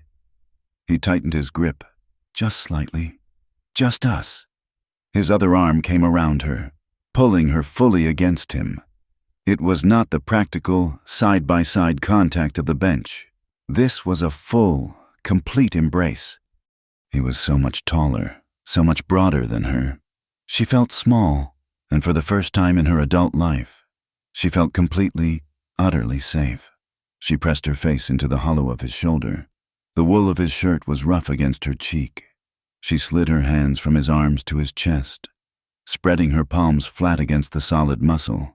She could feel it, the strong, steady thump, thump, thump of his heart, a rhythm as constant as the rain on the roof. It was an anchor. Cassian buried his face in her hair. It smelled of soap and the rain. He breathed in, a long, slow breath, as if he were a drowning man finding air. He held her, his arms wrapped around her small frame, and he felt a warmth spread through his chest that had nothing to do with the stove. It was a warmth he had thought was dead, buried 4 years deep on the hill behind the house. He held her tighter, a low sound in his chest, a groan of relief. He felt her breath, warm and alive, against his neck, and he knew, in that moment, that this was real. After a long time, he stirred. He didn't let her go, but he loosened his hold, guiding her. "The fire," he murmured. "It's cold by the table." He led her to the old wooden settle, a high-backed bench that sat close to the iron stove, built to catch its heat. He sat and pulled her down beside him. So they were sitting as they had been at the table, side by side, but this time, his arm was draped around her shoulder. He reached, without looking, and pulled an old, heavy wool blanket from a peg on the wall. It was a faded patchwork, smelling of cedar. He shook it open and draped it over both of them, tucking it around her shoulders, pulling her closer, until she was tucked firmly against his side. They sat there, a small, 2-person island, sharing the blanket, sharing the silence. The rain drummed, the fire popped and hissed, and, in the quiet, they began to talk. They didn't talk of Crow, or the map, or the judge. They talked of the small things, the gentle secrets. She told him about the farm in Illinois, about the smell of the prairie after a thunderstorm, and how her father used to say you could smell the corn growing. She told him about the first book she ever owned, a thin copy of poems, and how she'd hidden it from her brothers. He listened, and then he talked. He told her about the lilacs by the porch, how Mary had planted them from a single cutting she'd carried all the way from Ohio. He told her how his wife used to hum, a low, tuneless sound, whenever she was baking bread, and how the entire house would smell of yeast and molasses. He spoke of his ghost, not as a shadow, but as a person, and in speaking of her, he seemed to let her rest. Tamsin listened, her head resting on his shoulder, her hand, which had been on his chest, now holding her fingers laced through his. The talking quieted. The confessions were made. They were just 2 people, wrapped in a single blanket, watching a fire. The flames danced and writ Tamsin, casting moving pictures on the stone walls, reflecting in their eyes. She shifted, tilting her head to look up at him. He looked down at her at the same moment. Their faces were inches apart, illuminated only by the fire. The look that passed between them was not the wild, hungry look of a new, fiery passion. It was deeper than that. It was intense, but it was modest. It was a look of profound understanding. It was a look that said, "I see you. I see what you've lost, and I am not afraid." In the flickering, reflected light of the fire, a promise was made. It had no words. It had no witnesses save for the rain, but it was as solid as the stone foundation of the house. Whatever came tomorrow, they would not be facing it alone. Dawn broke over Alder Fork not with light, but with paper, while the town slept uneasily, and while Cassian and Tamsin sat wrapped in a blanket by a dying fire. A different kind of fire had been burning in the small, cramped office behind the assay shop. Mira Calder, editor of the Sagebrush Ledger, had worked by the light of 3 kerosene lamps, her hands stained with ink, her eyes burning with a righteous fury. May Delaney had arrived at her door at 4 a.m, soaked to the bone, carrying a package wrapped in oilcloth. May had not asked where the contents came from. She had simply said, "This is the truth. Mira, print it all." By 5:30, the old flatbed press was clanking and rolling. By 6, the extra edition was being stacked, the ink still wet and smelling of chemicals and revolution. When the sun finally cleared the iron veils, the sagebrush ledger was not delivered. It was unleashed. Copies were nailed to the door of the church. They were pasted to the false front of the saloon. They were stacked, free for the taking, on the horse trough in the Mercantile Green. The headline was simple, stark and brutal. Holt deed bars Crow. Ledger reveals council bribes. Below it, in 2 columns, Mira had printed the truth. On the left, the full, unambiguous text of Jedediah Holt's 1853 deed, with Article 7, the clause forbidding public punishments, in bold, black letters. On the right, a precise, horrifying transcript of the names and numbers from Deacon Crow's stolen ledger. Hemlock Bank note forgiveness $200. Talbot Sheriff election expenses $150. Council General water vote bonus $50 each. The town read it in stunned silence. The silence turned to a low, angry buzz. This was not an abstract accusation. This was a receipt. They saw their banker's name. They saw their sheriff's. They saw the price for which their town had been sold, $50. Men who had turned their backs in the square just 2 days ago now gathered in angry knots, the paper held aloft, pointing at the names. Women who had whispered about Tamsin's immorality now whispered about the deacon's blasphemy. Deacon Crow, stepping from his parish house for his morning constitutional, found himself facing not a congregation, but a crowd. A hand thrust the paper at him. He read it. His face, normally ruddy with piety, went the color of old parchment. His first animal instinct was to rip the paper from the man's hand, to tear it to shreds. But he was in public. He was surrounded. He saw Stiles and Cobb across the street, their hands on their pistols, but they were just 2 men against 100 angry eyes. "Lies!" Crow boomed, his voice lacking its usual thunder. "Slander, the ravings of a compromised woman and a bitter hermit. It's your banker's name, Deacon," a voice called out. "It's your ledger, ain't it? $50. That's what my vote is worth." Crow, for the first time in his life, was forced to retreat. He pushed his way through the crowd, which did not part for him easily, and barricaded himself inside the dark wood town hall. At precisely 12 o'clock, as the bell in St. Bartram's Tower began its noon toll, a new authority arrived. It was a simple, mud-splashed black buggy, pulled by a single gray mare that looked as tough and tireless as its driver. The woman who stepped down was tall, taller than most men in the crowd. She was impossibly thin, dressed in a severe black traveling suit. Her graying hair pulled back so tightly it seemed to pull her skin taut. This was Judge Temperance Vale. Her eyes, the color of a winter sky, were sharp. They missed nothing. She did not look at the crowd. She did not look at the church. She walked directly to the town hall, her boots leaving precise, determined tracks in the mud. "Sheriff Talbot," she said, her voice high and clear, cutting through the murmuring crowd. Talbot, who had been standing by the door, his face a mask of misery, stepped forward, removing his hat. "Judge Vale, I have read the wire from Mr. Holt," she said. "I have just now read this." She held up the copy of the sagebrush ledger she had taken from the saloon door. "This hall is now a territorial courtroom. My first order is to seal the Alder Fork Freight Depot. Post deputies there. No one enters. No one leaves. Nothing is to be moved, touched, or repaired until my inspection is complete." Talbot's head snapped up. It was a lifeline. "Yes, ma'am, Deputy Hayes."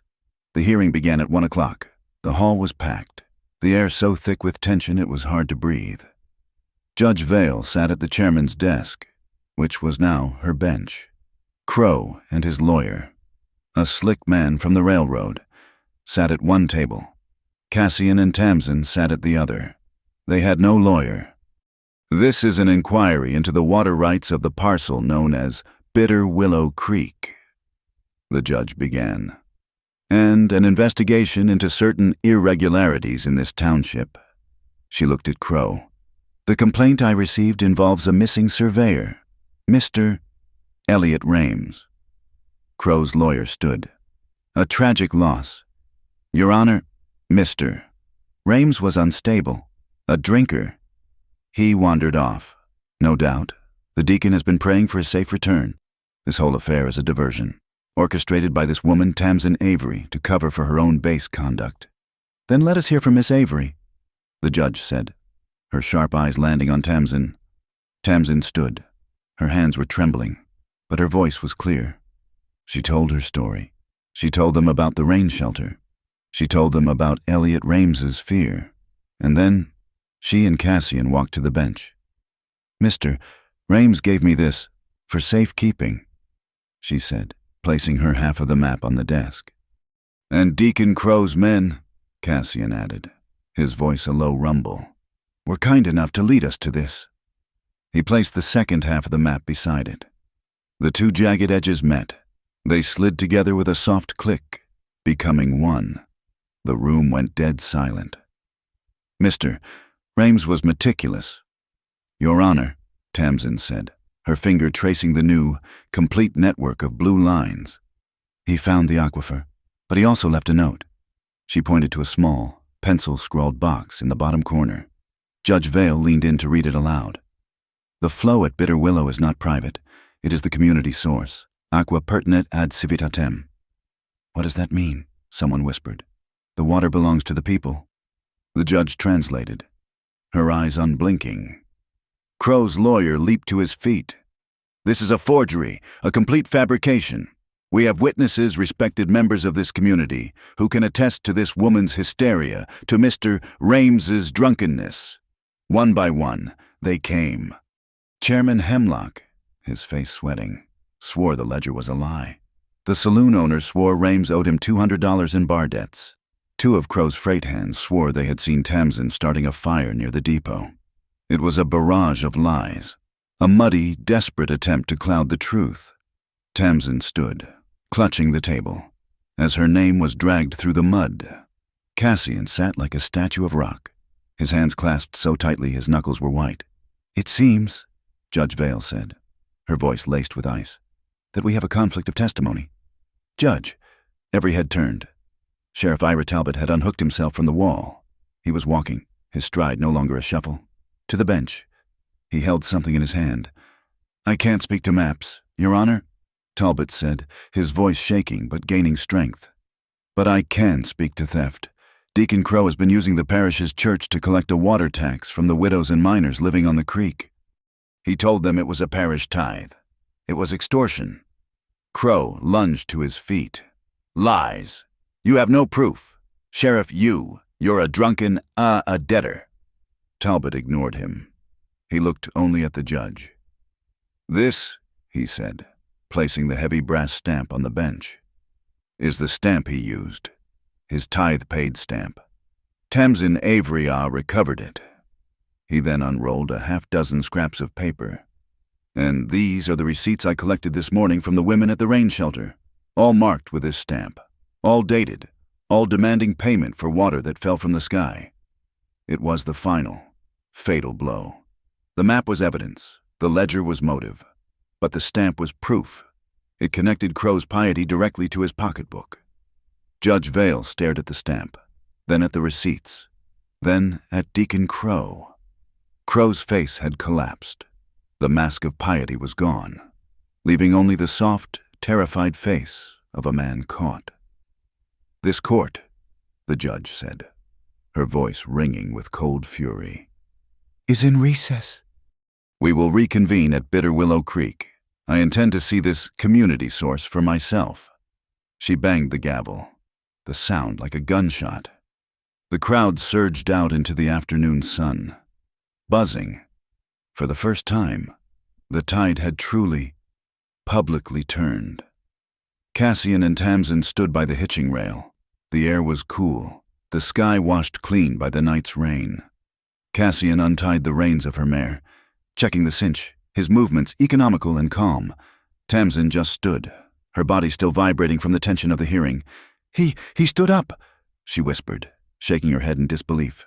Ira Talbot. He told the truth. Even a bent nail can be hammered straight, Cassian said, passing her the reins. As she reached for them, her hand brushed his. His skin was warm, his grip steady. The calluses on his fingers snagged the small, raw cuts on her wrist. It was not a lingering touch. It was not a caress. It was a simple, physical fact. A shared current of strength, a silent acknowledgement that passed between them like an underground spring. The world was chaos, but this small point of contact was real. We are not done. You two. Mira Calder hurried toward them, her face pale, her notepad clutched in her hand. Don't celebrate yet. I've been listening to Crow's men, Cobb and Stiles. What is it? Mira, Cassian asked, his body tensing again. He's lost the court, Mira said, her voice a low, urgent rush. He knows it. The judge is going to strip him of the claim, but he's not going to let it go. He's planning something tonight. Tamsin felt the blood drain from her face.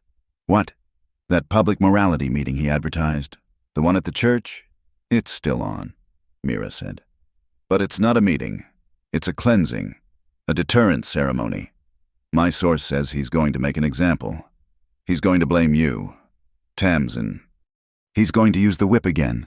But this time, he's doing it in the square, in defiance of the judge, to show the town that his law is the only one that matters. Mira grabbed Tamsin's arm. You cannot be here. You and Cassian, you must ride back to Holt Ridge, lock the gate, wait for the judge to issue her final ruling tomorrow. Don't give him the target. Tamsin looked at Mira, then at the mercantile green across the street. The flagpole stood empty, its shadow beginning to lengthen in the afternoon light. She thought of the humiliation. She thought of the fear. She thought of the cold metal of the pole against her back. And then she thought of the two map halves clicking together. She thought of Sheriff Talbot holding up the stamp. No, Tamsin said. Her voice was quiet, but it was harder than stone. Tamsin, don't be a fool, Mira pleaded. He will have his men. They will be armed. Tamsin turned to her. For my whole life, Mira, I have been running or hiding. I hid in Illinois. I hid at the shelter. I hid behind Mr. Holt. She shook her head, a small, final gesture. I will not hide tonight. If he means to build his power on my shame, he will have to do it in the light. She looked at the flagpole, her eyes clear and dry. If they raise a whip in that square tonight, I will stand under it, but I won't be standing alone. I'll be standing with the truth. She turned to mount her horse. Cassian Holt put his hand on the horse's neck, stopping her. He looked at Tamsin, his face unreadable, but his eyes were full of the same fire she had seen in the stove, the same warmth she had felt in the night. He said nothing to Mira. He spoke only to Tamsin, his voice so low. It was meant only for her. And with me. The sun was dying over the Iron Vale Range, bleeding out in streaks of violent crimson and bruised purple. The cold that came with the dusk was sharp, carrying the smell of the wet earth from the night's rain. Alder Fork was holding its breath. The mercantile green was not empty, as it had been when Tamsin was first tied. It was packed. The entire town, it seemed, had come. They were not watching from windows this time. They stood in the open, huddled in small, grim-faced groups. They were farmers from the high ridges, miners from the closed Silver Queen, women from the parish, and silent, watchful men who had not been in town for months. They had all read the Sagebrush Ledger. They had all heard the rumors. They had come to see what would break first, the law, or the man who had hidden behind it. Deacon Abel Crow stood on a platform. It was not a gallows, not quite. It was a heavy freight wagon, its bed raised 4 feet off the ground, turning the green into his personal amphitheater. He was flanked by his hired men Stiles, Cobb, and 4 hard cases from the railroad yard, their faces blank, their coats unbuttoned despite the cold, showing the butts of their pistols. Crow was not dressed for court. He was dressed for a sermon. He held no Bible. In his right hand, he held the long, black bullwhip. "This town is sick," he roared, his voice cracking with a fury that had burned past all pretense of piety. "It is infected when a limb is poisoned." He shook the whip, the leather tail hissing in the air. "You do not pray for it. You cut it out." He was feeding on his own rage, his face flushed. "The law has been delayed by trickery, by paper lies, but God's law is never delayed. We are here tonight for a cleansing to show that this town, my town, will not tolerate the serpent in its garden." He looked out over the crowd, searching, his eyes narrowed. "Bring her." The crowd shifted, a low murmur of protest and fear. No one moved. "Bring her," Crow roared again. "Or will she hide, the coward, behind her lies?" "I am not hiding." The voice was not loud, but it was clear, and it cut through the deacon's bellowing. A path opened in the crowd, not made by men, but by a single woman walking. Tamsin Avery moved from the shadow of the mercantile, her head held high. Her hair was tied back, practical and severe. She was not in the borrowed calico. She was wearing Cassian Holt's heavy canvas duster, the one that had shielded her on the first day. It was her armor. She did not stop at the edge of the crowd. She did not look left or right. She walked, her boots sinking slightly in the damp earth, directly toward the wagon, stopping only when she stood at its base, looking up at the man who had tried to break her. Crow's face twisted in a mask of triumph. He had his sacrifice. "So, the serpent comes to the altar," he sneered. He raised the whip, coiling it for a strike. "Let this be the mark of your... not on my land." The voice came from the platform. Crow spun. Tamsin looked up, her breath catching. Cassian Holt stood at the other end of the wagon bed. He had not come from the crowd. He had come from the alley, vaulting up the back of the wagon in two silent, fluid motions. He stood between Crow and Tamsin. "I said this once," Cassian said, his voice a low, dangerous rumble that carried in the cold air. "I will not say it again." "Get off my platform, you blasphemer!" Crow shrieked, his authority shattering. "This is town business. This is Holt business," Cassian said. He turned, his eyes finding Stiles, who was holding a lit torch to ward off the deepening gloom. In one swift motion, Cassian crossed the wagon bed, seized the torch from the stunned henchman's hand, and turned back to the center. "You stand on ground you do not own," Cassian said, his voice ringing. "You invoke laws you do not follow." He raised the torch high, then threw it. It did not land in the crowd. It did not land on Tamsin. He threw it down, onto the damp, bare earth at the foot of the wagon, directly in front of where Tamsin stood. The pitch-soaked rag sputtered for a moment in the mud. Then the flames caught, licking at the ground.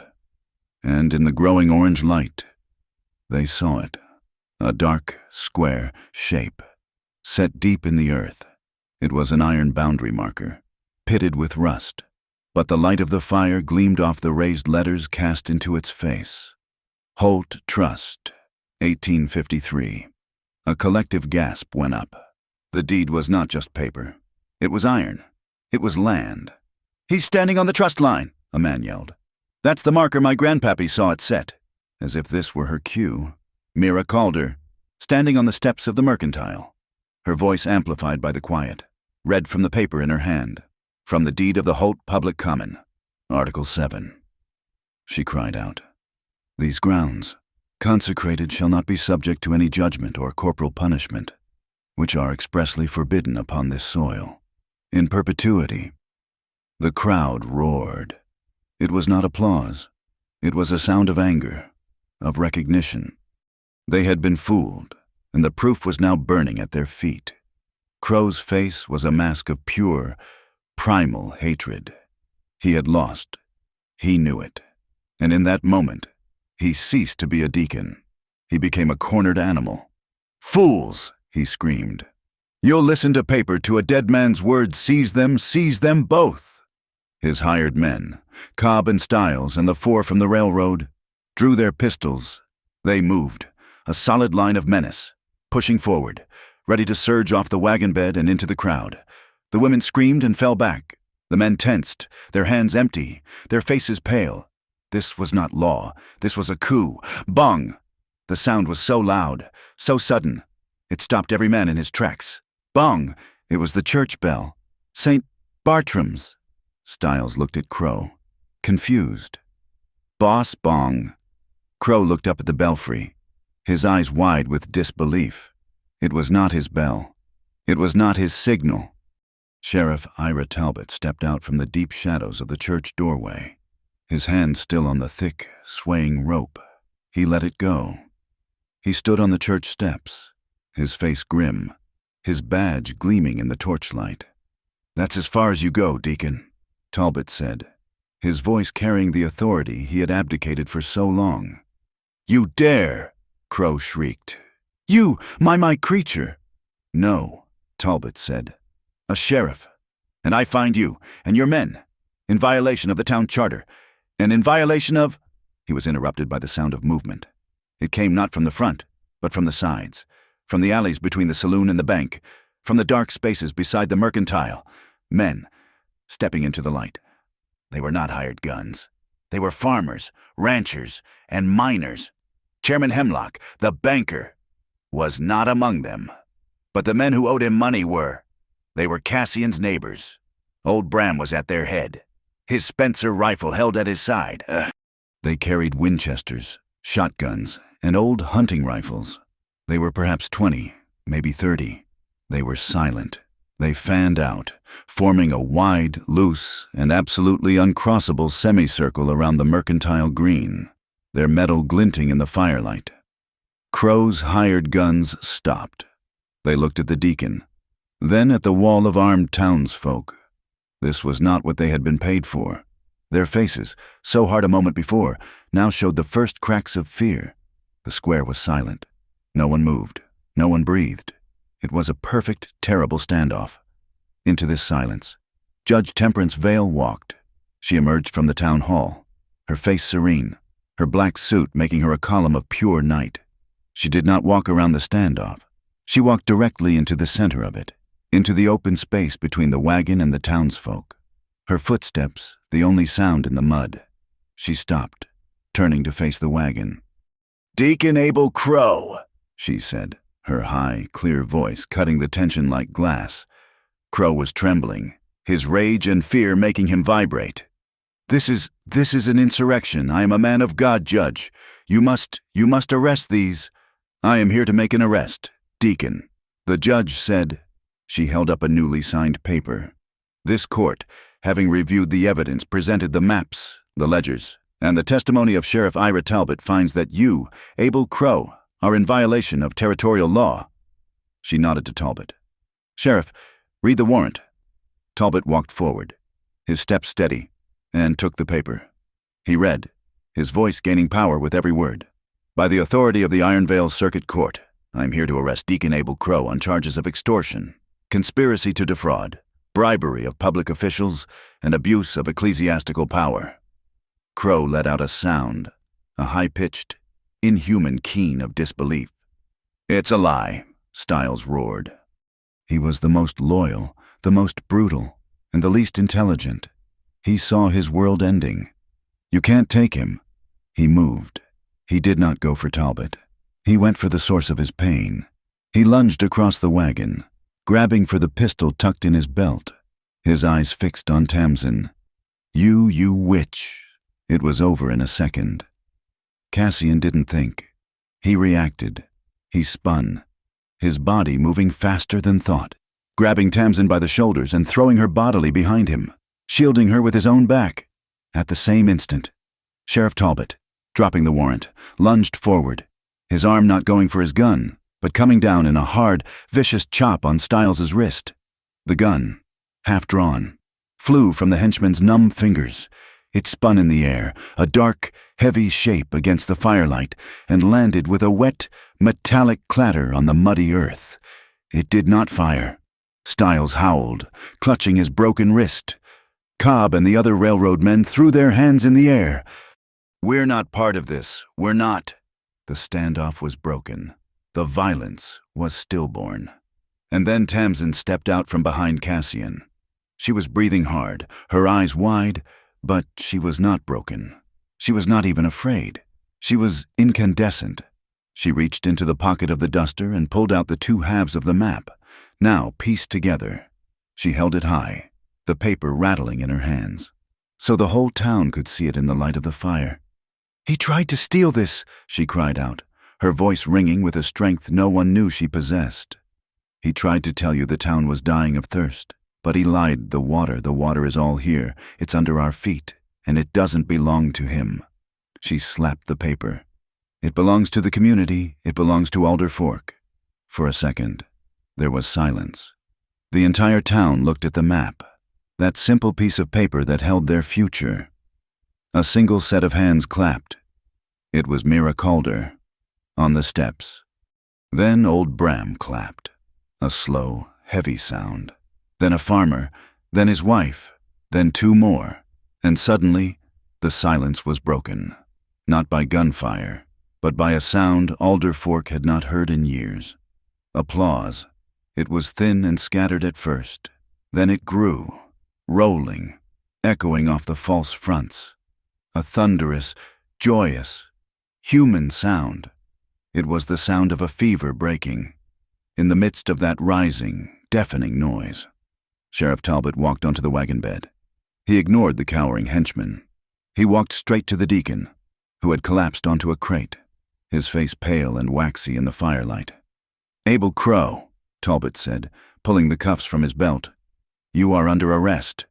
The click of the iron cuffs sealing around the deacon's wrists was the only sound that could be heard over the celebration. Tamsin was still standing, the map held high, her arm aching. The noise was a wave, washing over her. She felt dizzy, her breath coming in short, ragged gasps. She looked across the few feet of muddy ground. Cassian was looking at her. The crowd, the fire, the sound, the cuffed deacon, it all faded. There was only his face. He was breathing as hard as she was. His hair was plastered to his forehead. His eyes, in the firelight, were not cold. They were fiercely, intensely alive. Amidst the roar of the crowd, as their broken town began to heal itself around them, their shared ragged breathing turned into a slight, breathless smile. The trial, in the end, was a formality. The following morning, the town hall was packed again, but the air was different. The electric, bloodthirsty tension of the night before was gone, replaced by a quiet, sober anticipation. Judge Temperance Vale took her seat at 10 o'clock sharp, her face as impassive as granite. Deacon Abel Crow, his wrists cuffed, his fine suit rumpled and stained with mud from the square, was marched in by Sheriff Talbot. He was flanked by Stiles and Cobb, both of whom looked gray and broken. Judge Vale did not waste time on oratory. Her voice was a sharp, clean instrument, and she used it to dissect the rot that had festered in Alder Fork.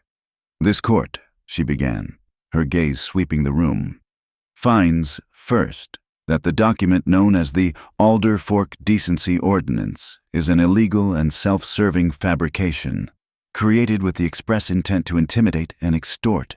It is nullified, permanently." A sigh of relief went through the benches where the wives of the miners sat.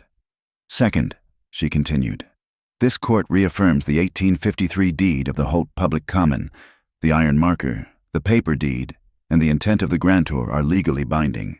The mercantile green is, and shall remain, protected public land. Its use as a theater for public punishment was, and is, an offense against the territorial charter." She looked at Cassian and Tamsin, who sat in the front row. She gave a single, respectful nod, then moved on. "Third, this court has reviewed the maps provided by Miss Avery and the corroborating testimony of the late Mr. Elliot Rames, whose notes were found in his abandoned survey office. The water rights of Bitter Willow Creek and the aquifer beneath it are hereby declared a protected community resource." A low murmur of approval started, but the judge held up a hand for silence. "The Quinn Lyle Railroad," she said, nodding to their lawyer, who sat alone and pale, "is a legitimate business. They still require water. Their freight depot is still a legal enterprise. Therefore, they will move their drilling operations 1/2 mile east, clear of the protected aquifer, to a new site, and they will purchase their water at a fair market rate, not from a single man, but from the new entity this court is authorizing. She looked at Mira Calder, May Delaney, and Cassian. I leave in your custody the bylaws for the establishment of the Bitter Willow Community Water Board, to be managed by a board of 5 elected townspeople. The water belongs to the people. The applause this time was not the wild, angry roar from the night. It was a deep, sustained, grateful sound. Fourth, the judge said, her voice dropping, the charitable organization known as the Rain Shelter, operated by Miss Tamsin Avery, is hereby recognized as a legal and protected entity, acting in the public good. Finally, her gaze settled on the 3 men in cuffs. Abel Crow, Stiles, and Cobb. Your crimes: extortion, bribery, conspiracy, and the severe mistreatment of parish wards are matters for the territorial prison. This court sentences you to no less than 20 years of hard labor. A gavel cracked. It was done. Alder Fork began to breathe again. In the days that followed, the town changed. It was slow, like a bone setting, but it was real. The change was most visible in Sheriff Ira Talbot, the day after the judge's buggy disappeared over the Ironvale Road. Talbot was seen in his office. He wasn't drinking. He was cleaning.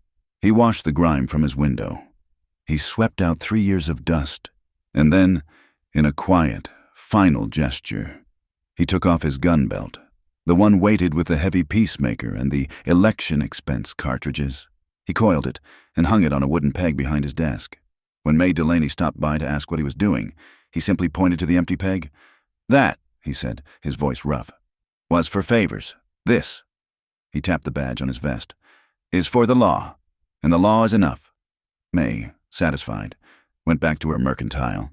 She took down the old, dusty jar of penny candy from the counter.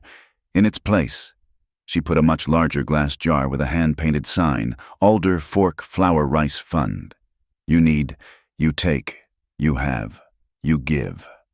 Mira Calder, in the next edition of the Sagebrush Ledger, ran a story not about the trial, but about May's jar. And beneath it, she started a new, permanent column. It was called The Good Name of the Week. The first name listed was Sheriff Ira Talbot. The second was Tamsin Avery. The town, so long defined by its public shame, began the slow work of celebrating its public decency. But the truest change, the deepest healing, was not in the town. It was up on Holt Ridge, the day after the trial. Tamsin rode out to the dilapidated shack at Bitter Willow Creek. She was not alone. Cassian and Bram rode with her. They brought 2 heavy wagons. The women were there, huddled and frightened, expecting the worst. Mrs. Miller, the mother of the children who had been threatened, and 2 other widows, their faces pinched with hunger. Tamsin, Mrs., Miller whispered. We heard they took the deacon. Or are we safe? You're safe, Tamsin said, her voice gentle. But this place, the roof is still bad. She looked at the damp, cold walls of the shack. I think we can do better. She didn't move them into the ranch house, not at first. She moved them into the granary, which was warm and secure, and into the main bunkhouse, which Cassian and Bram had cleared out. The women, who had been living on scraps and fear, found themselves with clean beds, dry roofs, and a smokehouse full of bacon. But Tamsin knew that charity, like a whip, could leave its own marks. What they needed was not a handout. It was a purpose. On a bright, clear morning, she found Cassian by the corral. That plot of land, she said, pointing to a stretch of dark, rich earth near the creek that ran through his property. It's fallow. You're not using it. It was Mary's garden, he said, his voice quiet. I haven't had the heart to turn it. Let's turn it now, Tamsin said, meeting his gaze. Not for her, for them. He looked at her, at the women on the porch, at the children playing, too quietly, in the dust. He nodded. They brought the plows. Cassian and Bram broke the hard earth, the first time the soil had been opened in 4 years. The smell of the new-cut loam was rich and full of promise. Tamsin, Mrs. Miller, and the other women followed behind. They did not have many seeds, just a few packets of beans and squash they had guarded. Tamsin took the small leather purse from her dress. It had $21 in it, the money she had set aside for Eliza's escape, which the girl had returned to her in the chaos. She gave it to Bram. "Go to Mays," she said. "Buy potatoes, buy carrots, buy every seed packet she has left." They planted the garden together. It was a long day of hard, satisfying work. The women, who had been bent by grief, straightened their backs. The children, the Miller boys, aged 8 and 9, and 2 small girls forgot to be silent. They chased each other between the rows, their shrieks of laughter echoing up the valley. Cassian stopped, leaning on his shovel, and just listened. He had not heard children laughing on Holt Ridge in a very long time. That evening, the spring rain returned. Not a storm, just a persistent, cold drizzle that turned the yard to mud and drove everyone indoors. The children were crowded onto the covered porch of the main barn. Restless, bored, and cold, Cassian watched them from the kitchen window. He saw the Miller boys trying to carve a piece of wood with a dull rock. He saw Tamsin trying to tell them a story, but her voice was lost in the sound of the rain. He said nothing. He walked to his workshop. An hour later, Tamsin heard the sound of a hammer. She stepped out onto the porch. Cassian was at the far end of the wide, sheltered barn porch, which was raised off the ground and, most importantly, dry.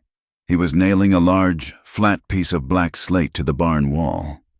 When he was done, he stepped back. He looked at the children, who were watching him, their eyes wide. He seemed, for a moment, uncertain. He was a man of horses and fences, not children. He reached into the carpenter's box at his feet and pulled out a small, white piece of chalk. He looked at Tamsin, a silent, almost shy question in his eyes. She smiled, a slow, warm smile, and gently nudged the oldest Miller boy. "Samuel, go on," she whispered. Cassian turned to the slate. He drew a line, then another, then a third. He was not a natural teacher. His hand was large and clumsy, but the letter was unmistakable. "A." He looked at the boy. "Ah," he said, his voice rough. Samuel, his face alight, ran to the slate. "A," he repeated. By the time the rain stopped, the slate was covered in white chalk, and the porch was no longer a porch. It was a school. The ranch was healing. The land was healing. And the 2 people at the center of it were healing, too, though they never spoke of it. Weeks passed. The garden's first green shoots pushed through the dark earth. The air warmed, carrying the scent of lilacs from the bushes by the porch. The ranch was full of life. One evening, at dusk, Cassian and Tamsin found themselves alone. The families were in the cookhouse. The sound of their dinner a low, happy murmur. The sun was setting, and the horses, let out to pasture, were running the fence line, their manes flying in the cooling air. They were sitting on the top rail of the main corral, not touching, just watching the horses run. It was a comfortable silence, the kind that only exists between people who have seen the worst of each other and are no longer afraid. Cassian was whittling a piece of pine, the shavings falling into the dust. Tamsin was watching the light change on the peaks. He wanted to ask her. He wanted to say, what now the fight was over? The town was safe. She was free to go. The thought of it, the thought of this place returning to its cold, silent emptiness was a new kind of fear, sharper than any bullet. But the words wouldn't come. His throat was locked. He stopped whittling. His hand, the one holding the knife, rested on the rail between them. Tamsin's hand was just inches away. He didn't reach for it. He didn't grab it. He simply moved his hand, just a fraction, until his calloused index finger nudged, gently, against the back of her hand. It was the smallest, quietest gesture, a touch as light as a question. "Are you here?"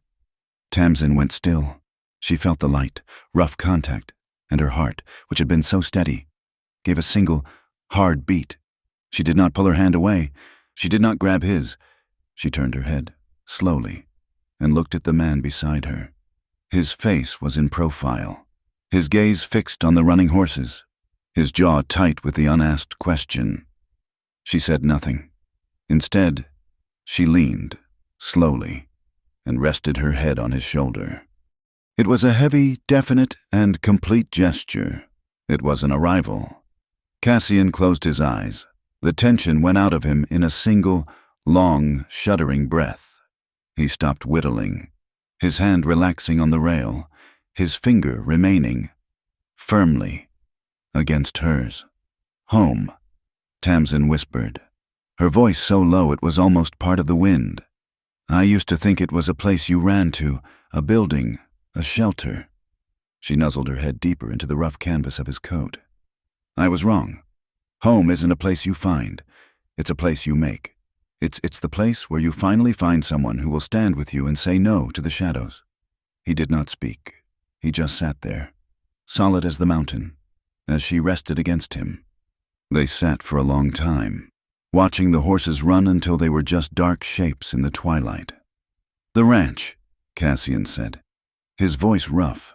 "It's too big, just for us, for the families. It's on the main pass. Travelers come by all the time." Tamsin lifted her head, understanding. "They're cold," she said, "like I was." "And hungry," he added. A new idea settled between them, born of the garden, the school, and the quiet of the evening. It was a synthesis of her charity and his legacy. "The main bunkhouse," Tamsin said, her voice finding a new energy. "It's near the road. We could keep a fire going. All the time." "A public fire," Cassian said, the idea taking root. "A place to rest. Not a saloon, not a church, just a hearth." He turned to look at her, and in the twilight, he smiled. It was a real smile, one that reached his eyes, crinkling the corners. "The hearth at Holt Ridge," he said, testing the name. Tamsin smiled back, her own face glowing. "I like the sound of that." It was a new promise, not just for them, but for the world. They would be a light in the pass, a place that said yes to the traveler, because they had learned, together, how to say no to the dark. The sky over the Iron Vale Range was a spectacle. After the rains, the air was scrubbed clean, so clean it felt thin and sharp in the lungs. And the stars, which had been distant pinpricks, now blazed with a fierce, cold light. It was a shooting star night. Silent, bright trails of cosmic dust were being drawn and erased, one after another, in the deep, velvet blackness. The ranch was quiet, not the dead, holding its breath quiet of the nights of fear, but a living quiet. It was the sound of a world at peace. The crickets in the new garden had started their nightly chorus, a sound so steady it became a part of the silence. The wind, no longer a biting enemy, moved gently down the valley, carrying the sweet, clean scent of cured hay and the unmistakable smell of damp sweetgrass rising from the creek bed. Holt Ridge was no longer a fortress. It was a homestead. And at the heart of the homestead, the fire was burning. The hearth at Holt Ridge was not just a name. It was a reality. The large, main bunkhouse, the one closest to the pass, had been transformed. Its doors were open, and the massive stone fireplace, which had been cold for years, now held a roaring, welcoming blaze. 3 travelers, miners headed for a new strike in the north, were finishing a meal at the long table inside. They spoke in low, appreciative tones. Mrs. Miller and one of the other widows, who had taken over the management of the hearth with a fierce, proprietary pride, were clearing their plates, talking to them about the state of the road ahead. This was the new rhythm of the ranch, a public-facing warmth, a place of safety. But a few hundred yards away, near the main house, another fire was burning. This one was smaller, more private. It was a stone fire pit Cassian had built, set back near the porch, under the dark, protecting arms of the ancient cottonwoods. Cassian and Tamsin sat on a low bench before it. They were alone. The children were asleep. Bram was in his cabin. The travelers in the bunkhouse were a low, pleasant hum in the distance. The entire world had been reduced to the circle of warm, orange light cast by their fire. For a long time, they just sat, watching the flames, They had spent the evening this way, sharing a comfortable silence, their shoulders pressed together, a shared wool blanket draped over their laps. Finally, Cassian stirred. He looked at Tamsin, her face soft in the firelight, her eyes half closed as she watched the embers. He said nothing, but he moved. He reached beside the bench for a folded object. It was a heavy linen cloth, so old it had softened to the color of cream.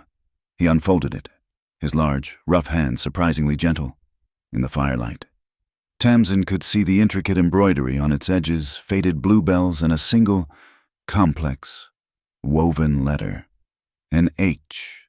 "My mother," he said, his voice a low rumble. She carried this from her home. It was her dowry cloth. She kept it for special occasions. He did not lay it on the dusty ground. He spread it, with the care of a sacrament, over their knees, covering the rough wool blanket, creating a clean, consecrated space between them. It was an offering of his past, his lineage. Tamsin looked at the cloth, at the fine, careful stitches. She felt the weight of the gesture. He was not just sharing a blanket. He was sharing his inheritance. She nodded, her throat tight. Then she reached into the deep pocket of the duster she still wore. Though it was his, she had made it her own. She pulled out a small, plain wooden box. It was unadorned, its corners worn smooth. It was the only thing she had brought with her from her old life, a box that had held her mother's few letters. She placed the box on the center of the embroidered cloth. Cassian looked at her, a question in his eyes. Tamsin opened the lid. Inside, there was no jewelry, no gold. There was only a single 3-inch square of rough, gray-brown fabric. It was coarse canvas, stained with water and a small speck of what might have been mud. "The rain shelter," she whispered. It's a piece of the old tenting I used to patch the roof. The first patch, the one that failed." She looked at him, her eyes shining in the firelight. "It's to remind me of what it felt like to be cold, to be alone, to have the darkness pressing in." She had answered his offering with her own, his history, her struggle, laid together on the same cloth. Cassian looked at the piece of canvas, then at her. He understood. He understood everything. He did not reach for her. He did not make a grand speech. Instead, he reached across the cloth and took her hand. It was not the first time he had held it. He had steadied her. He had stilled her shaking. But this was different. He did not just take it, he held it. His fingers interlaced with hers, his thumb resting on the pulse point of her wrist, just over the faded, silvered scars from the rope. It was the same grip he had used in the square when he faced down the town, but the anger was gone. It was just firm, public, undeniable. A statement. He did not kneel. A man like Cassian Holt did not need to. He was a man who stood, and he was asking her to stand with him. "Tamsin," he said, his voice rough with an emotion he did not bother to name. I'm not a man for fancy words. I don't have the poetry of a preacher." "Thank God for that," she whispered, her fingers tightening in his. A small smile touched his lips. He looked at their joined hands, then back at her face. "My father," he said. "He gave me this land. He told me to keep the gates, to protect it, to see that its lines were true. I've done that, alone. And it was just land. It was just rock and dirt." He lifted her hand, turning it over, his gaze on her palm. You came, and you brought life. You built a garden. You started a school. You brought the fire back." He looked her square in the eyes. I don't want to just keep the gates anymore. Not alone." He brought her hand to his lips and pressed a light, firm kiss to her knuckles. "You keep the fire," he said, his voice thick. "And I'll keep the gate." It was not a question. It was a vow, a partnership, forged in the open, under the falling stars.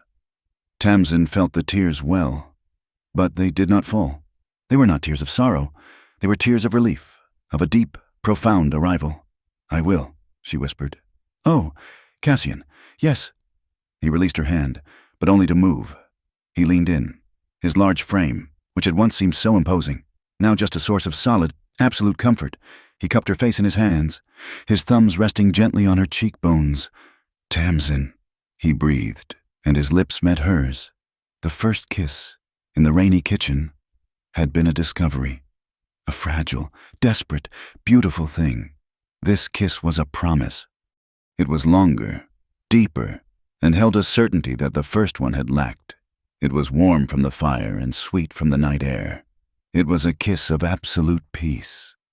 A kiss that held no fear, no hesitation.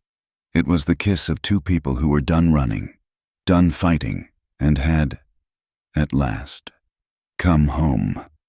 He held her, his hands gentle on her face. Her own hands came up to rest on his wrists, holding him to her. It was a slow, complete, and modest kiss, a sacred thing shared only between them and the stars. When they parted, it was only by inches. They rested their foreheads together, as they had that first night, but this time there was no shared tremor of fear. There was just a shared, steady breath. They breathed each other in, the smell of wood smoke and wool, and the clean human scent of the person who was their anchor. In the distance, from the hearth, came the sound of travelers getting ready to leave. The heavy thud of boots on the bunkhouse porch, a low male laugh, and then the jingle of harness and the clop, clop, clop of shod horses moving out, heading for the pass. The sound, which would have once been a threat, was now a comfort. It was the sound of their new life. The gate was open. The fire was lit. They were left alone. Two people wrapped in a blanket, their pasts laid out before them on an embroidered cloth, their arms around each other, watching the embers of their private fire burn low as the crickets sang. In the next edition of the Sagebrush Ledger, Mira Calder wrote her final piece on the matter. It was not a news report. It was an editorial. "We are a town of hard lines," she wrote. "We are defined by the rock of the iron veils and the dust of the valley. For too long, we allowed one man to draw those lines for us, with the hard leather of a whip and the invisible ink of fear. But paper, it turns out, is stronger than leather. And an old deed is stronger than a new lie. Here in Alder Fork, the whip finally bowed to the deed, and in that, love, which had been hiding in the shadows, finally chose to stand in the square. The next morning the sun rose on a bright, new-washed world. Cassian and Tamsin, after a long breakfast with the children, walked down the main road. Cassian was carrying a hammer, and Tamsin was carrying a long, new-sanded plank of pine. They did not go to the ranch. They walked all the way into town. They stopped at the Mercantile Green. They stopped at the iron marker, still visible in the drying earth. Cassian held the sign up, and Tamsin, with a steady hand, hammered in the first nail. When they were done, they stepped back. A new sign stood on the edge of the public common, just feet from the flagpole, for all to see. The lettering was carved deep and painted black, a permanent reminder. Holt Public Common, Est, 1853, and beneath it, the two lines of text that had become their creed, the promise of the land, the vow of their family. Not on my land. Thank you so much for listening to this story. We'd love to know where you're listening from, so please share your city or country in the comments below. It's a great way for us to connect and see where our stories are reaching. If you enjoyed this tale, please consider subscribing to our channel, Wild West Stories 1850, and give this video a like. And to help this story be heard by more people, please support us by hitting that hype button.